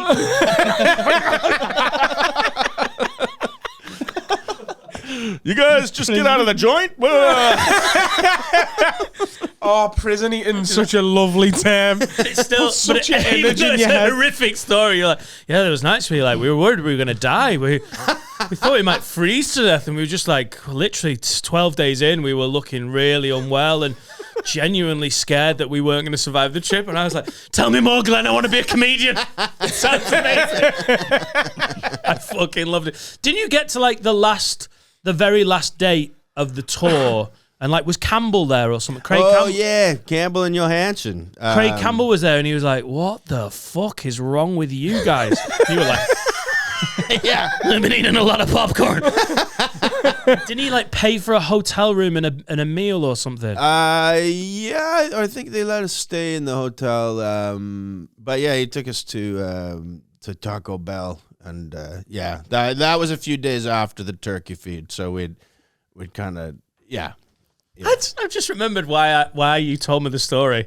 You were drinking brandy on the couch of the flat that I had a flat above the comedy club, and comedians would stay, and you'd been drinking brandy, and I was like, I've got my first gig out of Newcastle, and you were like, it's great, man, it's fucking great. I was like, I can't really, I'm gonna have to get the National Express down. Because, I don't know, I can't really afford to get it. And you were like, I hold before you the magic 20 quid. I wasn't drinking, and you were proper boozing that night. So I was like, I think Glenn's having a nervous breakdown. You were like, here is the magic 20 quid. And then you told that story. You were like, and that's how bad it got. The tour got that bad. And then Craig Campbell essentially bought you food with the magic 20 quid that comedians who have been paid or a bit more experienced have passed this 20 quid down through the generations. So I heard all of that story and then heard the Taco Bell at the end, and you were like, so take the 20 quid and go to Nottingham. It was one of those like rock and roll. Fuck, I love that story. Yeah. Yeah. So I feel so, because that's like a kind of known thing now. You know, I've heard other people have heard that story and stuff. Like, and I could see sometimes younger comics angling for the 20 quid for me, and I'm like, well, no, I'm not drunk enough to give you 20 quid. Okay. When you started with it, you were like, yes. I was like, I'm a little scared of this dude, but he's fun. I love it. Have you passed on the 20 quid? Yeah, I'd give it back to Glenn. I know, for drugs. It was so not the point of it. I completely, like, we were at a party about 6 or 7 years later. Glenn had been doing the Comedy Store, and we were having a fucking big old house party. And it was in my here dear, as Gav would say. Manchester? In my here dear. And we were all hanging out, and we were like, we should get some more Coke or something. And Glenn was Did like, you see me get confused by the accent I did? Yeah, we were like, we should get some more Coke. And Glenn was like, I do not have any cash. And I was like, here it is! The magic 20 quid! And Glenn was like, come on, Coke! And then he literally took the 20 quid and was like, you know that's not really what it was for, though. And I was like, yeah, no, let's just buy more drugs. Yeah. By the way, it wasn't Coke, it was pills, because there's no way 20 quid's worth of Coke was gonna listen. Yeah, there was no 20. Each nostril needed 20 quids of Coke at that point. Oh, that was brutal. That moment when you're with a younger, inexperienced comic and you want to be like the big brother and help out, you've got to judge that right. So you're not like, come here, Chippy, here's fucking money. Yeah. Like, ruffle the hair. I sometimes like to make it sound horrific. So I'll just be like, look, if you want to make it, you know, there's going to be some promoters and you're going to have to suck their dicks. Like, that's what they want. They got the power over you and they're not going to force you to do it. You say this to the male comedians, don't you? Yeah, okay, cool. You're going to have to suck their dicks. You're going to have to suck their dicks. Right. Yeah. Is that For a gig in Ashby de la Zouch, you're going to have to suck some dicks. You're going to have to suck Spiky Mike's. There's only one gig in Ashby de la Zouch. It's a Spiky Mike. And then you get your knob out and you're like, that it is. The magic 20-inch. I gotta show you why they call me Spiky. It's a little code word for you there. Yeah, hand me your drink. I'll show you why they call me Spiky. Ashby de la Zouch. Yeah, I just like to make it sound really, really bad. It's like, yes, like for some gigs, you have to like clean their houses. Like some promoters make you clean the house, but then they'll give you a good reference, and it's worth, you know, doing a day's work as a maid, even for the outfit. It's just trying to scare people off. Yeah, me and Glenn are trying to give 20 quid out for drugs. You're like, it's going to be awful. I didn't ask me anything on Instagram the other day, and someone said, how do I progress into paid work as a stand-up? I've been doing it for 4 months. I was like... That was you? Yeah. That was you, though, wasn't it? Yeah. You were that person asking that question? Yeah. But it's so much worse now than even when I started 11 years ago. Like, there's so many comedians, and you've got to be so good and so consistent to become a pro comic now. Yeah, it's pretty easy, isn't it? How do you progress to paid work? Someone will go, mate, do you want some money to do what you just did for free? Like, it usually works like that. It's not like you're like, what am I wearing? I think I'm wearing the wrong thing. And then I'll get like, someone is going to go, can you do that for money? Like, they're under the impression that there's no eyes on the industry. Like, how would the industry sustain itself? It's like, okay, well, we got 5 comics. Let's stop looking. We will never need another comedian ever in our lives. And there are a couple of comedy clubs who still run by that policy. Yeah. Slowly. I'm playing one tonight. Yeah, I just, it's a rough. Where did you start out? Where were your first gigs? You started in Canada. You didn't start over here. Those areas you were talking about. I did fucking rough gigs starting out. I did ones where they hid the stage from the crowd. Because in British So you meant Columbia... from you? Figure it out. Where the fuck is it? I got up here with this train ticket Craig Campbell gave me the money for. I demand to play this game. No, because there is a cabaret license that they needed. If they had live entertainment once a month, then they could stay open until 2. But if not, they had to close at 12. So stand-up comedy was the cheapest form of entertainment. So they would book it once a month, but the crowds hated it so much. They had to not tell them what night it was on, and then the stage, they'd put some plants on it. So many times my intro, the manager would come up looking like he's doing something else, like this, and then fucking pull the backdrop down. You hear somebody go, "Oh, for fuck's sake!" He'd pick up the 2 plants and go, "Oh, you first act, Glenwell!" and run off. Holy shit. And they were your first gigs. Yeah. The unwanted license dodge in the corner of a fucking bar. In a fucking mining town, quite often, sometimes the mine would be open, sometimes it'd be shut, Trying any new stuff tonight? Oh, yeah. I'm going to be off a notepad. Yeah, and I mean, what you learn to be witty and not like fucking challenge hecklers. You learn how to shut them down with actual wit, because if you're like, "Oh, fucking come down there," you'd come word. I won't do that. But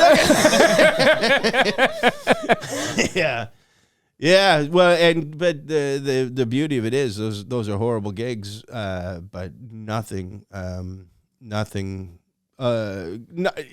Christmas gigs here can get like that, but nothing on that level. Although, I just did the Sheffield once, Toby's last laugh. Yeah. And they were fine, but me and Robbie Rouse were. Yeah. The green room is like there's the comedy club, because in the city hall, and then there's the big room, and Katherine Ryan was in the big room. So we're doing Christmas gigs, and we got a good green room in there. We got Nina Gilligan, Rob Rouse, and Tom Wrigglesworth. We got a good show. So no matter what's happening in the show, but the crowd was extra fucking cunty that night, like mooing and like people waiting for they're so thick they can't even boo. Yeah, no, it was a dude. I didn't even have a put down for it. It just I hit a paw. So we got a bad crowd. I'm on last, and I'm just between the second and the third act. Me and Rob go in to watch Katherine and what she has to deal with at Sheffield on a Saturday night at a Christmas show, and it was like watching fucking people watch a play, but that loving a play, people clapping and laughing, and a couple times she and then people don't like so at the end. She's like, "Well, that's been my show," and I said, "Fucking," and she goes, "Does anybody have any questions they'd like to ask?" And some person went, "It's not a question. You're beautiful." She was like, "Oh, well, thank you. It was very kind of you to say, but does anybody actually have any questions?" "I have a question. How did you get so beautiful?" And then she was very funny with it. She was like, "Well, I've got a doctor, and I've got, we gave me got a doctor." Yeah, like the fucking Botox and the jokes. It was good, but then thinking about the gig I've got to go into. Glenn, can I ask you a question? Yeah. Why don't you die of AIDS? I don't have AIDS. You should!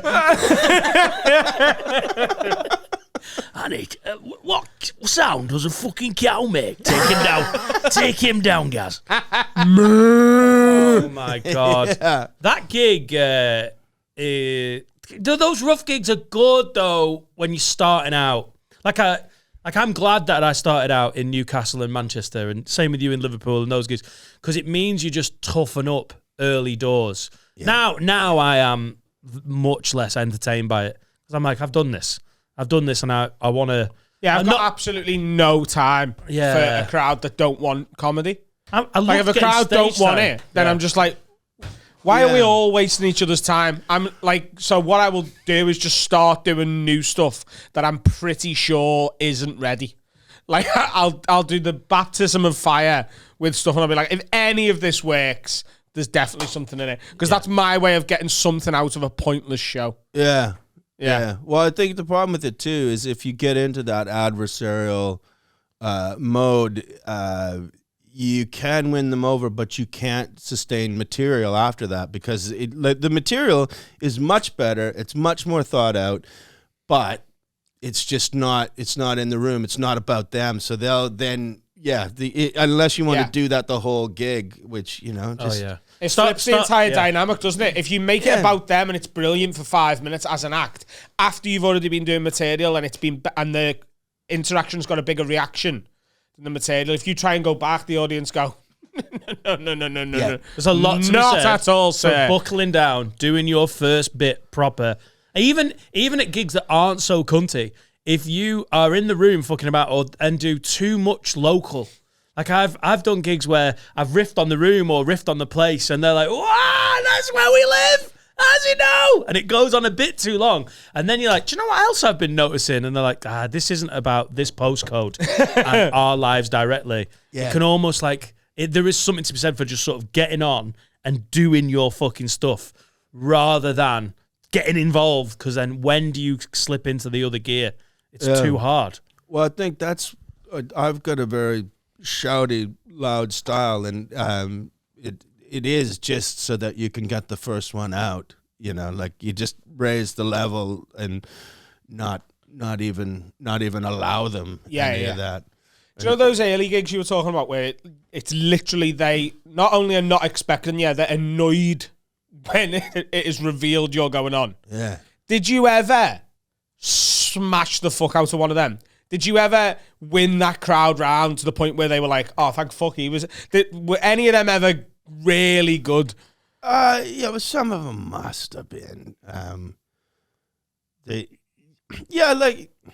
a couple of them. Because that's the sweetest victory as a comic, is when you go into a room, especially like, let's say you're Dublin or like a Christmas over here, and you get to close a gig and you've been somewhere else first, and you get there and the compares like, these have been cunts all night, they're thick as pig shit, they're not listening, they're shouting, every comic has hated it. If you go into that room and it starts like that, but by the end of it you're winning it, that is better than just having a normal... Yeah, you're the daddy. But the other side of that is that you're thinking, are these who my jokes are for?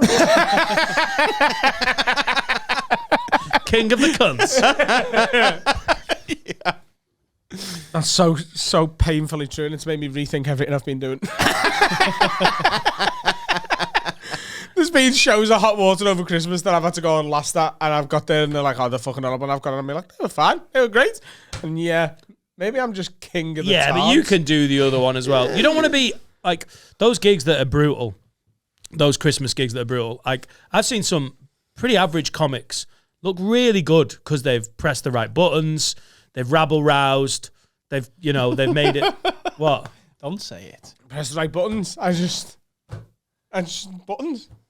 It just put a certain few comics in my head. Right, yeah. And I enjoyed it. But like the guys who are...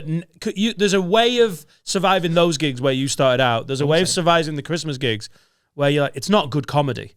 Yeah. So what you're trying to be is a good comic that comes out of that. You come out battle-hardened, but you're still developing to it because you could. And then the other way is you start in lovely art century rooms or in London on the open mic scene, and you're just used to people going, say whatever you want. It doesn't have to be funny. Just I'm so supportive of what you are. And then they can't do the other. What you want to be is a comic that can do every room and do proper stuff and do good comedy, but have the gears. Yeah. And there's not many of those comics, in all truth. True. Like it's good starting out in the battle areas, but as long as you can come out of it a proper comic. Yeah. It's like I told Jongleurs I wasn't going to work for them again. This is a long time ago. I was getting a divorce. I got a play at the Barbican and at Christmas time. It was the Office Party play. I don't know. We did it in Edinburgh a few times, but it was a big opportunity. You know, like lots of really cool actors in it, and it was an interactive play. And I was playing the CEO, and it was a really good opportunity. So I called up Jongleurs, and they rewrote the rehearsal schedule so that I could leave to do. I had Christmas gigs at Camden for them. For Jongleurs, who, just for our listeners who haven't listened to everything we've ever said, Jongleurs for a long time in the UK was the pinnacle of comedy. When they first started out, they were the comedy clubs, and then it just slowly went to turgid shit to the point where they were unplayable. Filled with stags and hens who were allowed in 4 hours before the show started to get as drunk as possible, and the show became an afterthought, and it was all about selling drinks for the venue. Yeah. They had a gold package where you can have banter from the compere. Oh my God. So anyway, I call them up. I go, look, I got this play. I want to do it. I just need to go last at Camden on this. And they went, no, you can't go last. We don't think you can close it. And I don't want to toot my own horn here, but I will. I had been nominated that year by Chortle for best headliner, and the people I was up against was Jim Jeffries, Rod Gilbert, and Michael McIntyre. They're quite good. That's a good, They're right. So I'm not telling tales out of school when I say I could have closed the fucking gig. And they dug their heels and they said no. And I went, well, okay, here's what's going to happen. I will finish my gigs with you. And then I just don't work for you anymore. You know, I'm getting a divorce. You could have been cool. You really weren't. You've fucked up, and I'm not going to work for you anymore. And I didn't. And to their defense, the person that was closing the weekend, it was Mickey Flanagan.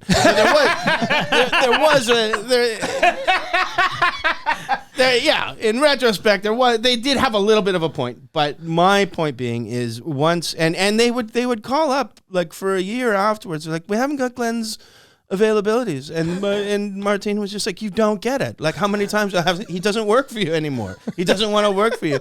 But the moment I stopped working for Jongleurs, my act got 20% better because I stopped writing jokes that I needed for Jongleurs. For idiotic drunken stag and hen and work party dudes. Yeah. Lowest hanging fruit can sort of be taken out of the set. You can, the easy ones. You're like, I'll get these few jabs in for the Jonglers-y weekendy crowds. Well, that is sort of what this podcast has done for both me and for you, which is, without tooting our financial horn too much, I don't need all the club work anymore. But you will. 100%. Yeah. You should get a financial horn that you can toot. Ding the bell of finances is speaking. It's just, I don't need all of the club work. Yeah. So if a club goes, oh, you took a few risks tonight and they didn't really work, I'll go, okay, cool. See you in 3 years when you want me back or whatever, because it just doesn't matter. Hot Water's there, the Frogs there, the stores are there where you can be the comic you want to be. It's the same thing. It's just, I'm just going to do what I want to do now, and I'll get it to work eventually. Yeah. There's a reason that franchises died, though, isn't it? Because if you prioritize people who've never been to comedy before and who will never come again. I mean, their model was, just want you to come in for a stag or hen do. We don't need regulars. We don't need fans. We don't need people who love it as a night out with their friends. We just need big drunken parties, and we'll sell to their works or stag and hen do companies. That dies out because everyone hates it. No one enjoys. Like I've done gigs at Jongleurs that went great. There was some good nights at Jongleurs. Oh yeah. But I mean, you put them up compared to the store, the Frog, Comedia, Glees, the Stands, Hot Water. So many more nights where you're like, this is pointless. When you're on stage going, I just have to fill this time because these are not listening. There's nothing I can do. That's so bad for your stand-up. If you can take those out of your diary, you are going to be a better comic for it, aren't you? I got over-gigged last week because I've done the Hot Water Christmas run. So you do 2 shows Wednesday, 2 shows Thursday, 3 Friday, 3 or 4 Saturday, and I've had every Sunday and elsewhere as well. And I got to the 22nd and 23rd and was just going through the motions, and I was like, I'm bored of these jokes, but I've got to perform them. You could have literally pressed play. How do you think the crowd felt? But you could have literally pressed play on a hologram of the set I did the night before, and it would have looked exactly the same as what I was doing.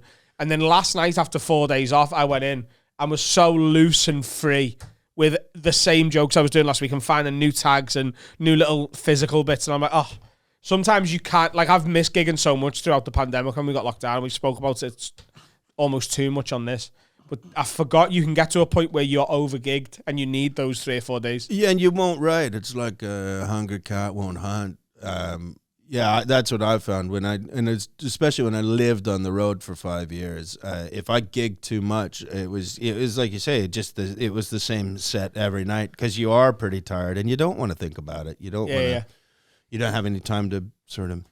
Also, you're always headlining, so the pressure's on. You've got to be the big dog at the end of the show. It's bold to be like, I'm going to try that new bit, which I know you've done, but it's having nights off means you can nip down and try a bit of new material somewhere, or like being the headliner every night when you're on the road comes with a bit of pressure, doesn't it? Yeah. Well, I've had to close a lot of hot waters this month over Paul Smith, who at least 100 and odd of the room are there specifically for Paul, and they've had him often in the middle, and you've got to close over it, and you've got to there hasn't been one where it hasn't been like fine and the right way around, like I can do it, but I've had to put the shift in to make that happen.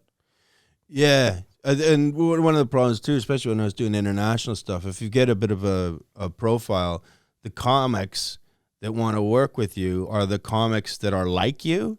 So you get like fucking 4 locals that they're all, we all talk about religion too. I'm like, well, maybe we shouldn't have a night of this. This is going to turn into a sermon.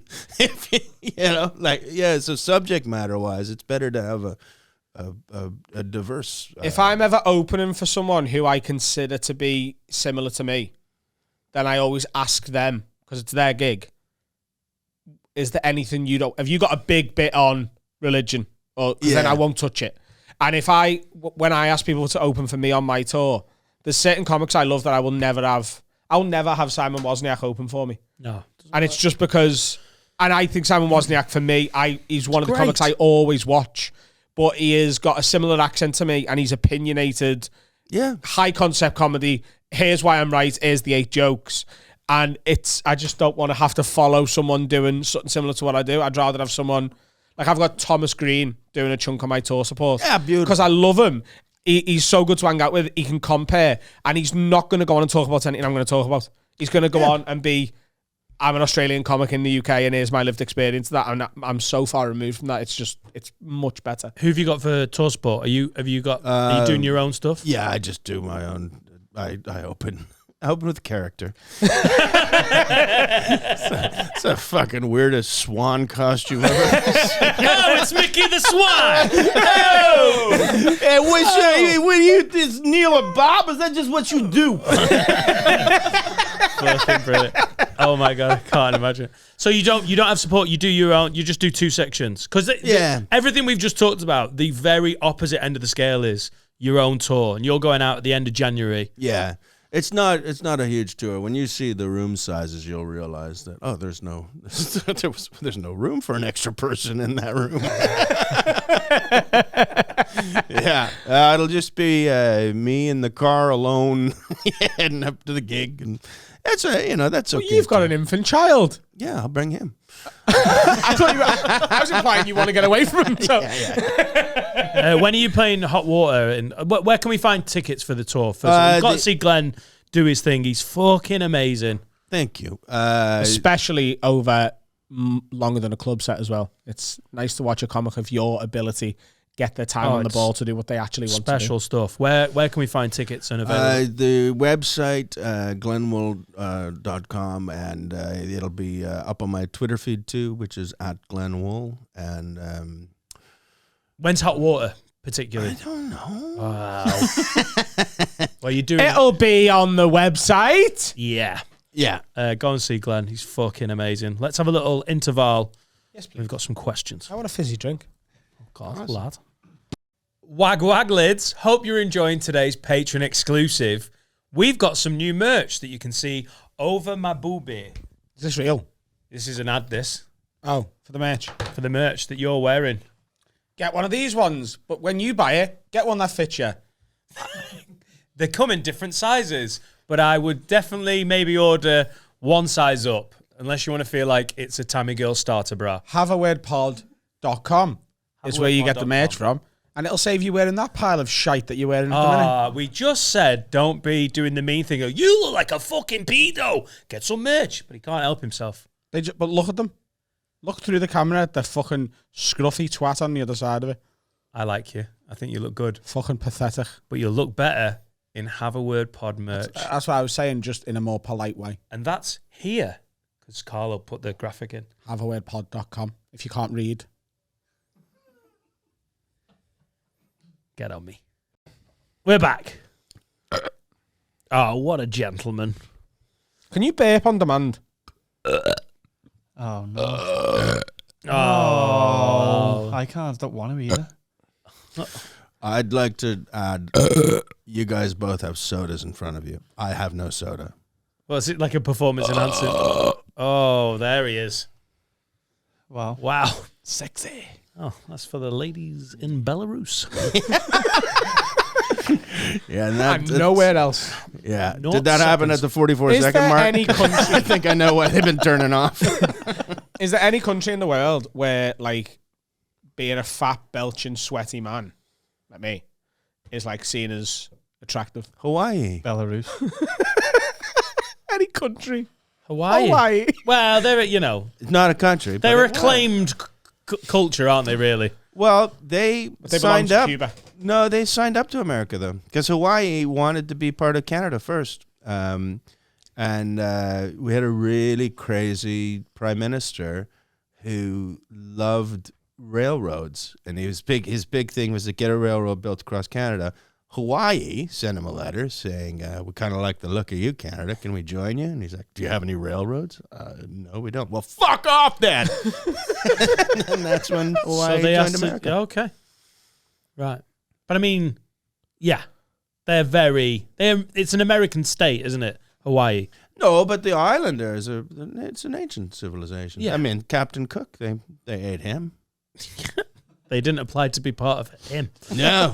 So do you know what happened with Captain Cook? No. He showed up. I'm sick of fucking comedians coming on and asking me that question. So you still haven't looked into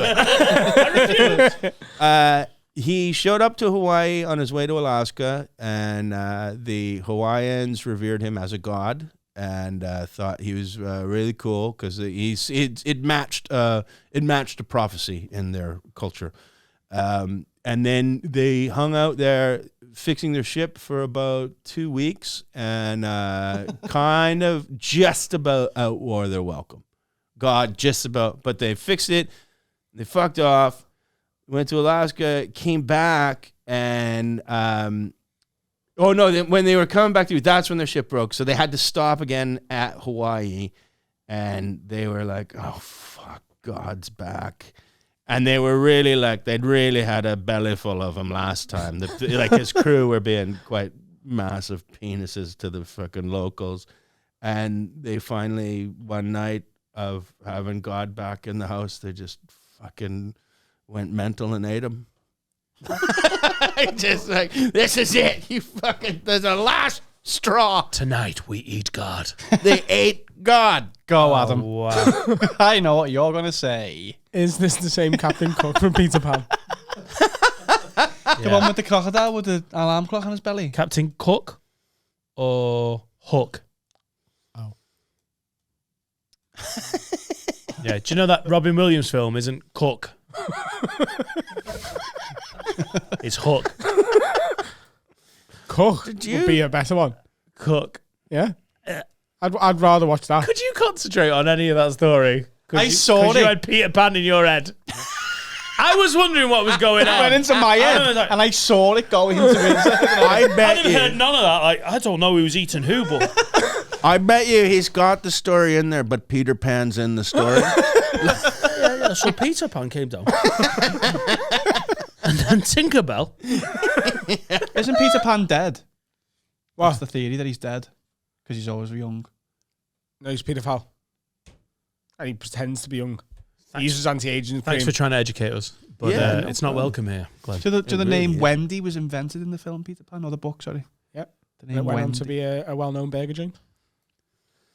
Got some questions? That's true, though. Fuck you. That was factual for once. So Wendy at the like when the first person who read Peter Pan, like they're just it was one of the characters' names. Narflaps? Yeah, they all had made up names, and they just okay, just Wendy. You can have one that's made up, Mr. Snicklefield. Change that to Peter Pan. We've got a film question from Harry Robinson. Oh, you know. It's that cunt. It's happening. It's not sure if you've seen or heard about the film House of Gucci, but the big thing being talked about regarding it is the fact that Jared Leto is doing an Italian accent so over the top and stereotypical that he may as well be on the Have a Word sofa. The fella sounded like Chef Luigi Risotto from The Simpsons. If you could make one film character from any film do an over-the-top, mildly offensive accent, what film character would it be, and what accent are they speaking with? All the best, Harry Robbo. Denzel Washington in Training Day, Chinese. And that would go... Your buffet chicken and Palaco Bay. Shut program.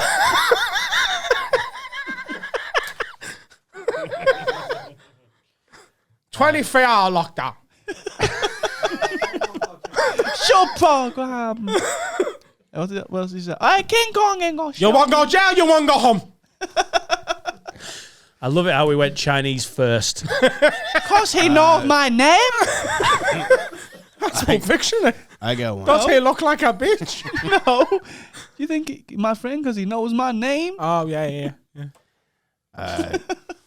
Schindler's List, and all the prisoners talk like Oompa Loompas.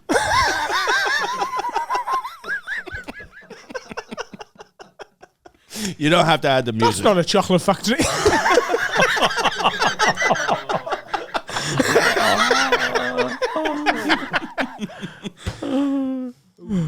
What? It was good. But it was good. The girl with the orange skin. Oh, God. Oh, God. Oh, Harry, that was such a naughty one. Is it called 24/17? The path of the white man. Would you like to do some advice, Adam? Would you like to get... I'm trying to push this new section, Glenn, where people ask for advice. From me. Specifically And from me. obviously, you can help, but Adam is so good at being an agony aunt. It's called Agony Adam, and we're looking for some theme music for it. Agony Adam, he's here to help. He's got answers to all your problems, including you could just kill yourself. Yeah, let's not use that one. Let's not use that one, because Carl talked over the start of it, and then you said you could kill yourself at the end of it. That is a solution to literally every problem. Yeah, it is. Good. Good. Suicide rate's going up. Yeah. I'm not advising it, Yeah. but it does solve every problem. Volunteering for the Samaritans is a ball ache, innit? You don't want to do it, so just take yourself out of the running. If you're making the music, by the way, can you make it copyright free, please, so we can use it in the Go episode? on, give him a clean. We've already got a singing version. Let's have a. What Another have you one. got? Agony Adam. Rolling down the wing. Agony Adam, he advised king.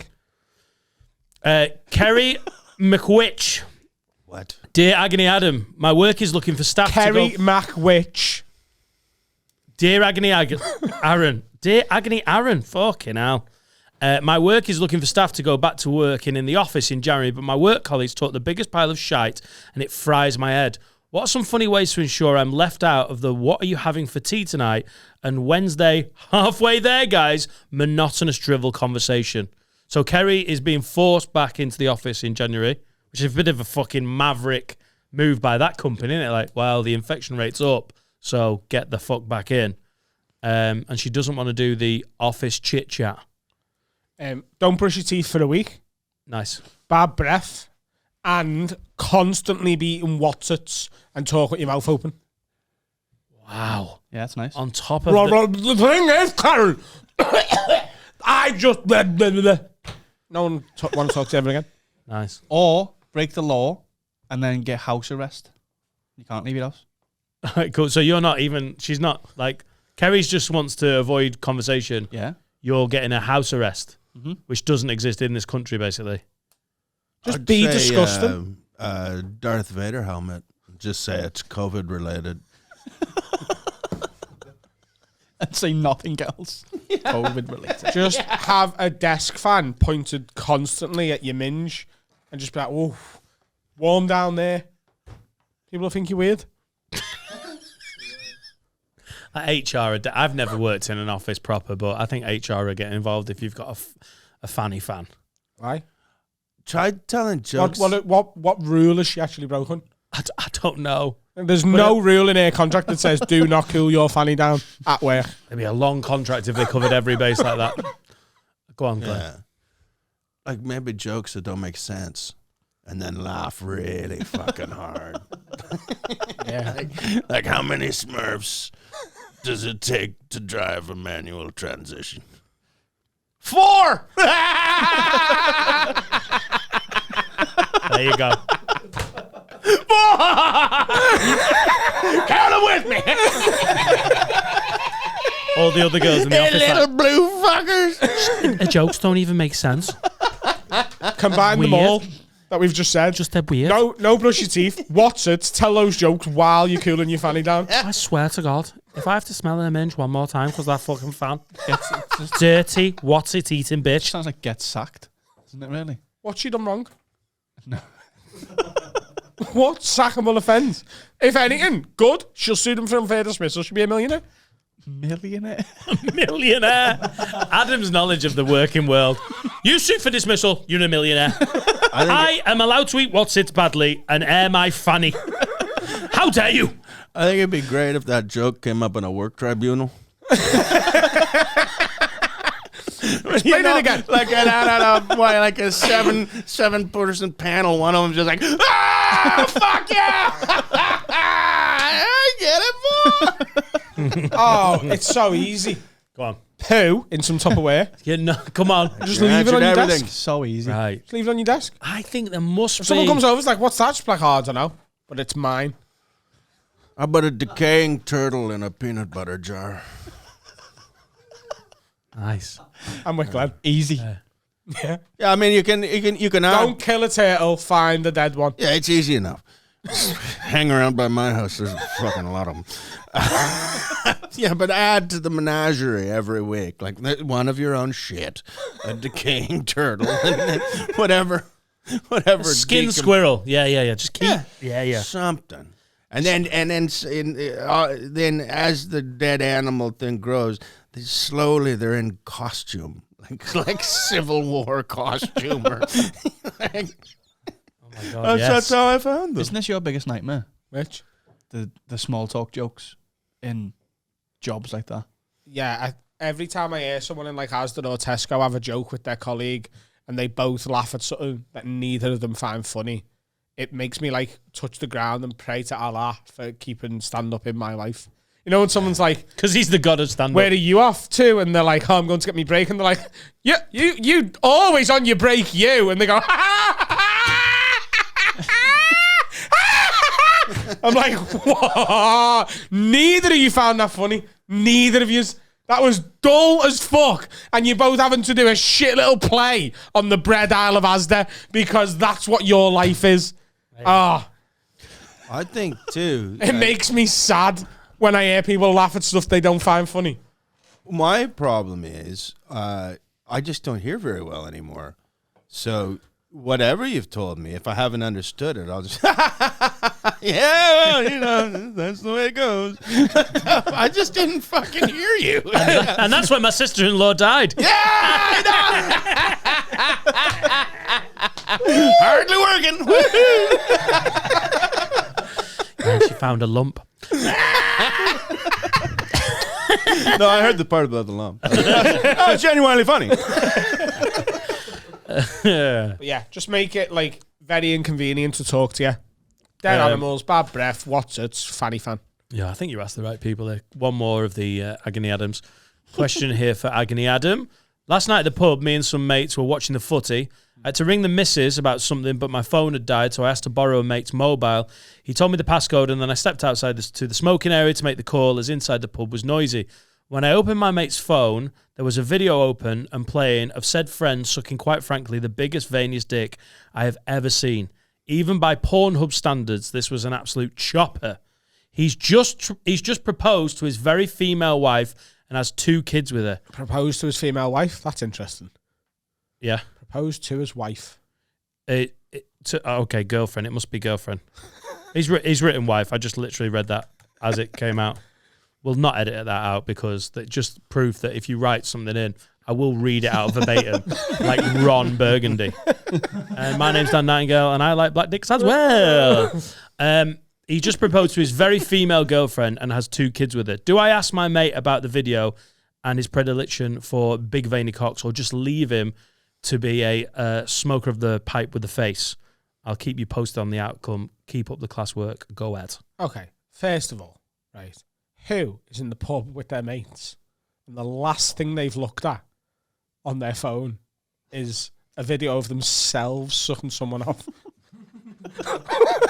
Like, You just When, on the phone. when Oh, you want to borrow this? Adam, when do you watch the videos of yourself sucking people off? well, you do that. That would be private time, wouldn't it?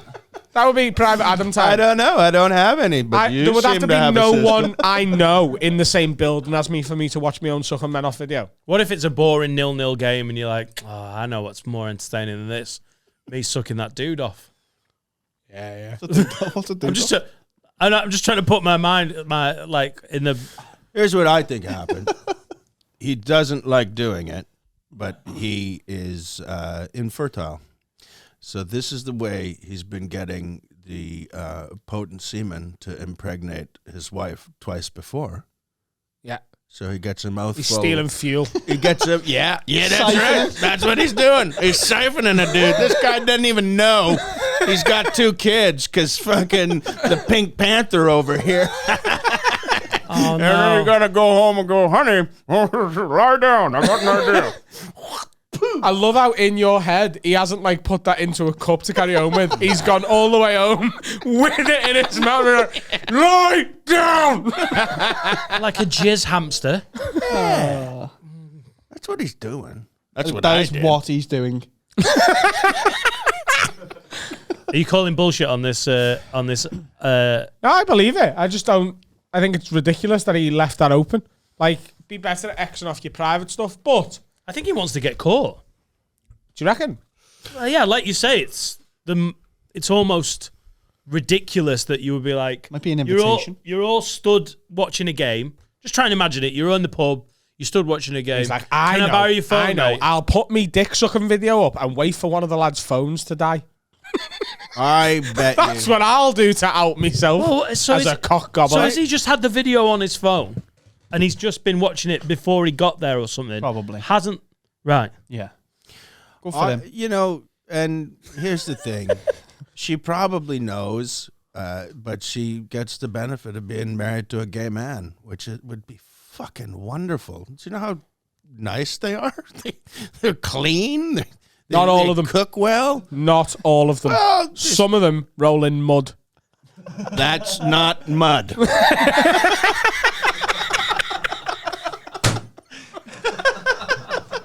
You are gullible, sir.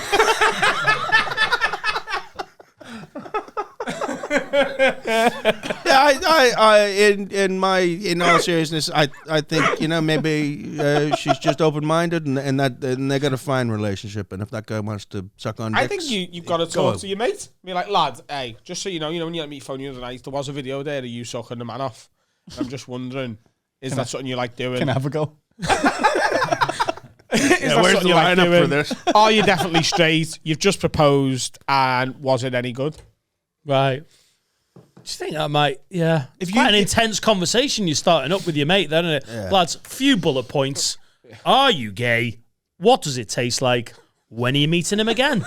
Can I get a postcode? Would Like, you do that to him? If you borrowed Dan's phone, because Dan is a man with a wife and 2 children, who loves sucking. What? Yeah. and there was a video of Dan quite clearly sucking a man's willy. Yeah. Would you do that? Yeah. Would you go, Dan, I found this video? Yeah. I'd wait till you had all got off or weren't here.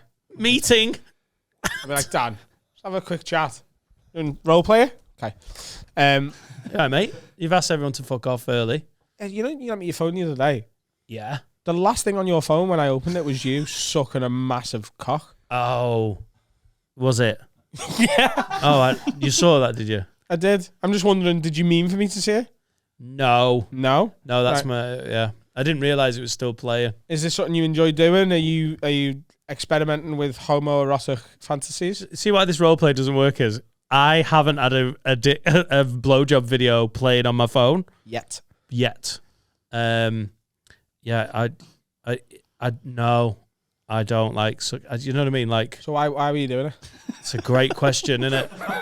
Can we do the roleplay the other way round? Can do if you want. Right, great, cool. I feel like that would be more fun. Adam, I know we've asked everyone to leave. Yeah. I know I just used your phone. Right. Did I leave that cocksucking video on? I'm so glad you brought it up. Was that you sucking a cock? Yeah. Oh, it was? Yep. Oh, can I ask you just a few bullet points? Was that you? Yeah, it was me, yeah. Do you enjoy doing that? I enjoyed that time, but I don't want to do it again. That was the one time? Yeah. So you're not gay, you were just experimenting? It's like flying business class, innit? You want Right. to do it once in your life. And third question, how did you convince Carl to do it with you? It wasn't Carl. Oh, was it It not? was someone wearing a Carl mask. Good. That well-known Carl mask. Yeah. Right. Even in role plays, that's not going to fly that time. And did they finish? What? What? Did he finish? I think you heard. Oh, did the guy was sucking off finish? Yeah. Yeah, but not on me. No. No. Where did you aim it? He just come on a pillow. Right. Yeah. Nice. He come on a pillow and then rubbed it on his own face. That's what he's into. He's into it. Yeah. And you thought, this gay life's not for me. Not that gay life definitely isn't for me. I quite like to actually cohabit with a man. I just don't want to be before. I just don't want to be sucking dicks. All right, What cool. I've realised is I want to live with men and spend time with men, but I want to still smash puss once or twice a week. Right. Thursdays at 9 Cool. would be good. Well, now you've tried it, so now you know. Yeah. Well, I'm glad we've had this meeting. Let's never, ever have one again like this. Okay. God bless. Let me know if you ever want to try it. Could you pass me that pillow? John's game for anything. Cheers. If you want to stop sucking his cock, just marry him. that's when that ends. Love you, babe. Would you try cock? If Laura left. Would Would you ever just give it a go? Like, Laura's gone. She's left you because, you know. she's just watched these last 4 minutes of podcasting. No, she's left you because you didn't pay the gas bill and she couldn't have a bath and it really annoyed her. So she left. Took the kids with her and you're like, what am I going to do with my life? And then this guy knocks at the door and's like, hiya, mate. I've had my eye on you for a while. I've seen your wife's just left you. Seen her getting And that that's taxi. all it takes to get me. It's just someone pay me attention when I'm feeling lonely. Listen. Right. So he just goes, look, I'm just letting you know, I'm actually a gay man myself. People often don't think I'm gay because I'm like, you know, I go against all stereotypes. I do the lawnmower. I've trimmed my edges. You know what I mean? I do man stuff. I've got a car, a fucking big one, a Hummer. I've got a car. Because Traditionally gay camp people have cars. I play golf Manly. twice a week. Manly having a car. Play golf twice a week. Oh, you big lad. Yeah. Yeah. Yeah. I'm dirty. I like a roll in mud. Do you know what I mean? Right. Some of us are like that. And it is mud, by the way. I'm just letting you know, whenever you get over this woman, if you ever feel like, you know, trying something a bit different, I'd love to have you have a little suck on my dick, right? Or I'll even suck yours. Whichever you want. Yeah. Offers there, Right. if you want it. Cool. So he goes away. He's not forcing anything on you. He's not saying, let's do it now. No. He's just planted the seed in your mind. Wow. I could suck a cock or have my cock sucked by another man. Do you think at some point... Well, I just think who's gonna opt for I want to suck their cock? If a blowjob's on the table, then I mean that's one thing. But That's the starter move, isn't it? That's the introductory offer to get you into the game. Oh, no. Yeah. Adam's idea of like a gay experience is literally getting gangbanged at Pride. Like, well, I've never even kissed a man, but if I'm going to do it, fucking hell. I'll get the old rubbers on. In Bit for of the penny. PVC. In for the penny. In for the pound. Adam, have you ever had a gay experience? That was fantastic. What was it? In for the penny, in for the pound. Nice. Nice. How much did you pay? At Would those you try it? prices, how could you Would not? you try cock on heroin? Would you though? This is. I don't think I'd be totally against it. You would, if This a willy has came near your accidentally face, been you would the gay walk special. away. I would walk away. I'm stood up. That's Halsey. If he's that tall, you might not have a choice. No, he's on a stepladder putting Christmas decorations up. Yeah. So what's that, flirting? Obviously, unless it's mistletoe. It's such a gay heavy episode. Mistletoe. I love it that you were like, hi, I know your wife's left you, but I play golf twice a week. Don't suck my dick. Like, I'd be like, oh, fuck, I'm not a member of any clubs. And now I could be the member of 2. Yeah, but I've got +1. Get anyone a game? Yeah. I don't think that makes you not gay, though, does it? Some circles. I was just trying to think of stereotypical straight man stuff. Straight cisgendered white men. Golf and lawnmowers. Football. No, if it's, Lawnmowers, yeah. I want to go stereotypically camp Twinkie gay if I'm trying it. Yeah, but you just pretend that he was a girl. I know that trick. Yeah, I want to cheat. Adam's first foray into the gay life, in for a penny, in for a pounding, is literally like fucking who? Brock Lesnar. I'm all right. Yeah. Honestly, I would like a. You know, like they talk about weed as a gateway drug. I want a little gay guy called Brock Sebastian, who's Like Brock Lesnar. I would Brock watch Lesnar. that. More like Brian Conley. Brock Lesnar in the octagon, and that's Brian Conley. But there was a in fight. LC Studios. It's just that's the way that whoever wins pins the other man. Cock in mouth. Yeah. 1, 2. Yeah, that's how you lose that wrestling match. that is. Ollie Mayers. That's high at now you're coming back to me. From Brock Lesnar to Ollie Murs. One man's story.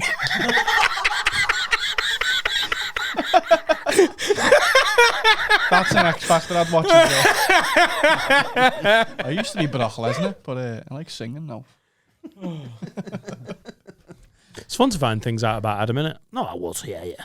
No, I would be open to it, I think, if I got to a point in my life What a load of shit. where women Brock are like, Lesnar knocked What a load of shit. Brock Lesnar. What's happening? Want to play golf? With my dick in your mouth. Fuck. Yeah. Yeah, I just call it golf. We got a speaking code down at the UFC. You know, not everybody's real open-minded. So if you ever get invited to a foursome, don't bring your clubs. Holy shit. imagine turning up to a gangbang with your golf clubs. Yeah, and people are like, Lads. yeah, okay, I'll give it a try. What are these for? 4 balls. We got anything else? We've got some have a words. Have a word. Anonymous, please. Wag wag. I think my missus is the least confident driver on the planet. Won't drive anywhere she's unfamiliar with, hasn't been on the motorway and won't talk to me whatsoever while she drives. She passed the test in July and got a car a few weeks later, so she's been driving for a few months now. Not sure who you need to have a word with here. Am I just being too pushy, or is she just being a queg and needs to crack on? Cheers, Lids. She's one of the most annoying people in the world. It's also so dangerous. And non-confident shit, like someone who comes on a motorway slip road doing like 35 miles an hour. Honestly, they should have the license taken off them and they should actually be thrown in jail for a bit. Yeah, or when they stop on the slip road because it wasn't perfect. There was one car off in the distance, just breaking through the sun. But yeah, I can't go now. I got to wait for this to. So annoying. Non-confident drivers. People who you sat behind a roundabout and you could literally get like fucking 7 cars out and they're like, but I need to make sure. Honestly, they shouldn't be allowed to drive. Yeah, but are they as bad as the absolute fucking idiots who do 108 miles an hour and just like They're very similar. swerve? They're both as dangerous as each other, but one of them is unavoidable, really, if you're not confident. Like, you cannot be a dickhead. You can't just be confident, can you? No, you can drive. There's one caveat to this. It's okay to be a non-confident driver if you've just woken up and you're not sure you're on the correct side of the road, which happened as a North American a couple of times. I'm like, okay, which side is it? It's like sometimes it's just, or if you're tired, it's like a leap of faith. You're going on like, it must be, it feels like this side. It is. Yeah, why are we dicks about the side of the road that we drive on? Isn't the rest of the world like the other side? We invented them. Mostly, yeah. You didn't invent the car, did you? No, but Invent the road. Romans invented roads, didn't they? I've seen what Yeah, but that's not. What's happening in your head? The roads Yeah, don't. we invented them. Yeah, the but Romans invented roads. The roads I'm don't a Roman dictate. Catholic. Oh my God, you're such a fucking retard. What? You think you're Roman? Yeah, You look a bit Roman. What? of course I'm Roman. What's just what? Where have you just jumped to in your head? Roman. We drive on the left side of the road in the UK, 'Cause he's so a the Roman rest of the Catholic. world drives on the right, and you're like, yeah, we invented roads. We did. The Romans. I'm a Roman Catholic. The Italians who drive on the other side of the road. Romans aren't just Italians, though, are they? They went everywhere. The Roman. They were roaming. The Roman Catholics. Oh, the Roman Catholics. That sounds like a football team. That's like one of those ones that there's fucking That's the- 9 versions of them just spotted up the country. Hurt my mind. What do you mean? Romans built loads of England, didn't They they? didn't invent the road, though. What are you what? You live in Chester. You've got that. What are little you talking amphitheatre about? Thing. But they're not even English. They're not Roman. We're not like they left. They all fucked off. All of them. Oh They left my a few. God. The road makers. Yeah. Yeah, we invented the roads. The Romans. but I'm a the Roman roads- Catholic. I roam. When I go on holiday, I have roaming data. The Made roads, sense? the roads don't decide which side we drive on. Like they don't go, oh, get on the other fucking side. It's painful when you go that way. It's a Vietnam where they changed the side. The king or whatever. Is that what the war was about? So the bus. The Americans are like, don't you dare. No, the buses We'll have come the over. doors on the side to get out. Now people get out into the middle of the road because they changed the side that they drive on, but obviously couldn't just make loads of new buses. I think it's Vietnam anyway. The States and Canada, you drive on the right. Yeah. Europe, drive on the right. In Rome, just not trying to annoy you, they drive on the right. Left is Australia, Hong Kong, I believe. Would they not There's be just one- colonized countries? There's one Asian country that, just oddly. Japan drives on the left. It's Japan. Yeah, I remember thinking. Oh, yeah, you can get Japanese import cars over here, can't you? And Yeah. So UK, Ireland, Malta, Cyprus, New Zealand, South Africa, Australia, and Japan. So yeah, British colonies. there is that. I don't know if you've ever rented a Apparently- car abroad where Never done you it. just feel special for the first few miles. You could have driven for years and years, thousands of like road miles as a comic, and then all of a sudden we rented a car in Italy to drive to the fucking villa that we'd rented, and you're like, it just feels so fucking alien. And you're trying to drive out of Rome where they're all insane. I'm sorry to offend people. I know you're Roman. He's allowed to say it. It's his word. No, it goes Julius Caesar. My dad. Me. I'm a Roman Catholic. Fact. He believes that as well, and no, he does. Sorry, it goes Julius Caesar, my dad, Francesco Totti, me. Probably. Something like that. You know what the reason it is, though? It's to do with the sword hand. And that, Jousting, yeah. yeah. So it was when you're passing on a road, it was harder to And you fall Fiesta. hit somebody with the sword. That's back to the horse days. Yeah. What? Is that true? Yeah, and it's the same in the Lords, isn't it? The distance is longer than a sword. So you House of Lords, in the Commons as well. Commons. Yeah. So in this country, you drove. I don't get it. Yeah, and just, if you were going to do that, just get a longer sword. Yeah. If that was your thing, you could just, there was no standard size. You poke them with whatever. So. Wow. Well, I fucking live and learn. It's been a history and You're a welcome. gay episode. Yeah. Yeah. None of the gay history was. History. That's what we'll call me book club. History. Gay history with Adam Rowe. With Brock Lesnar.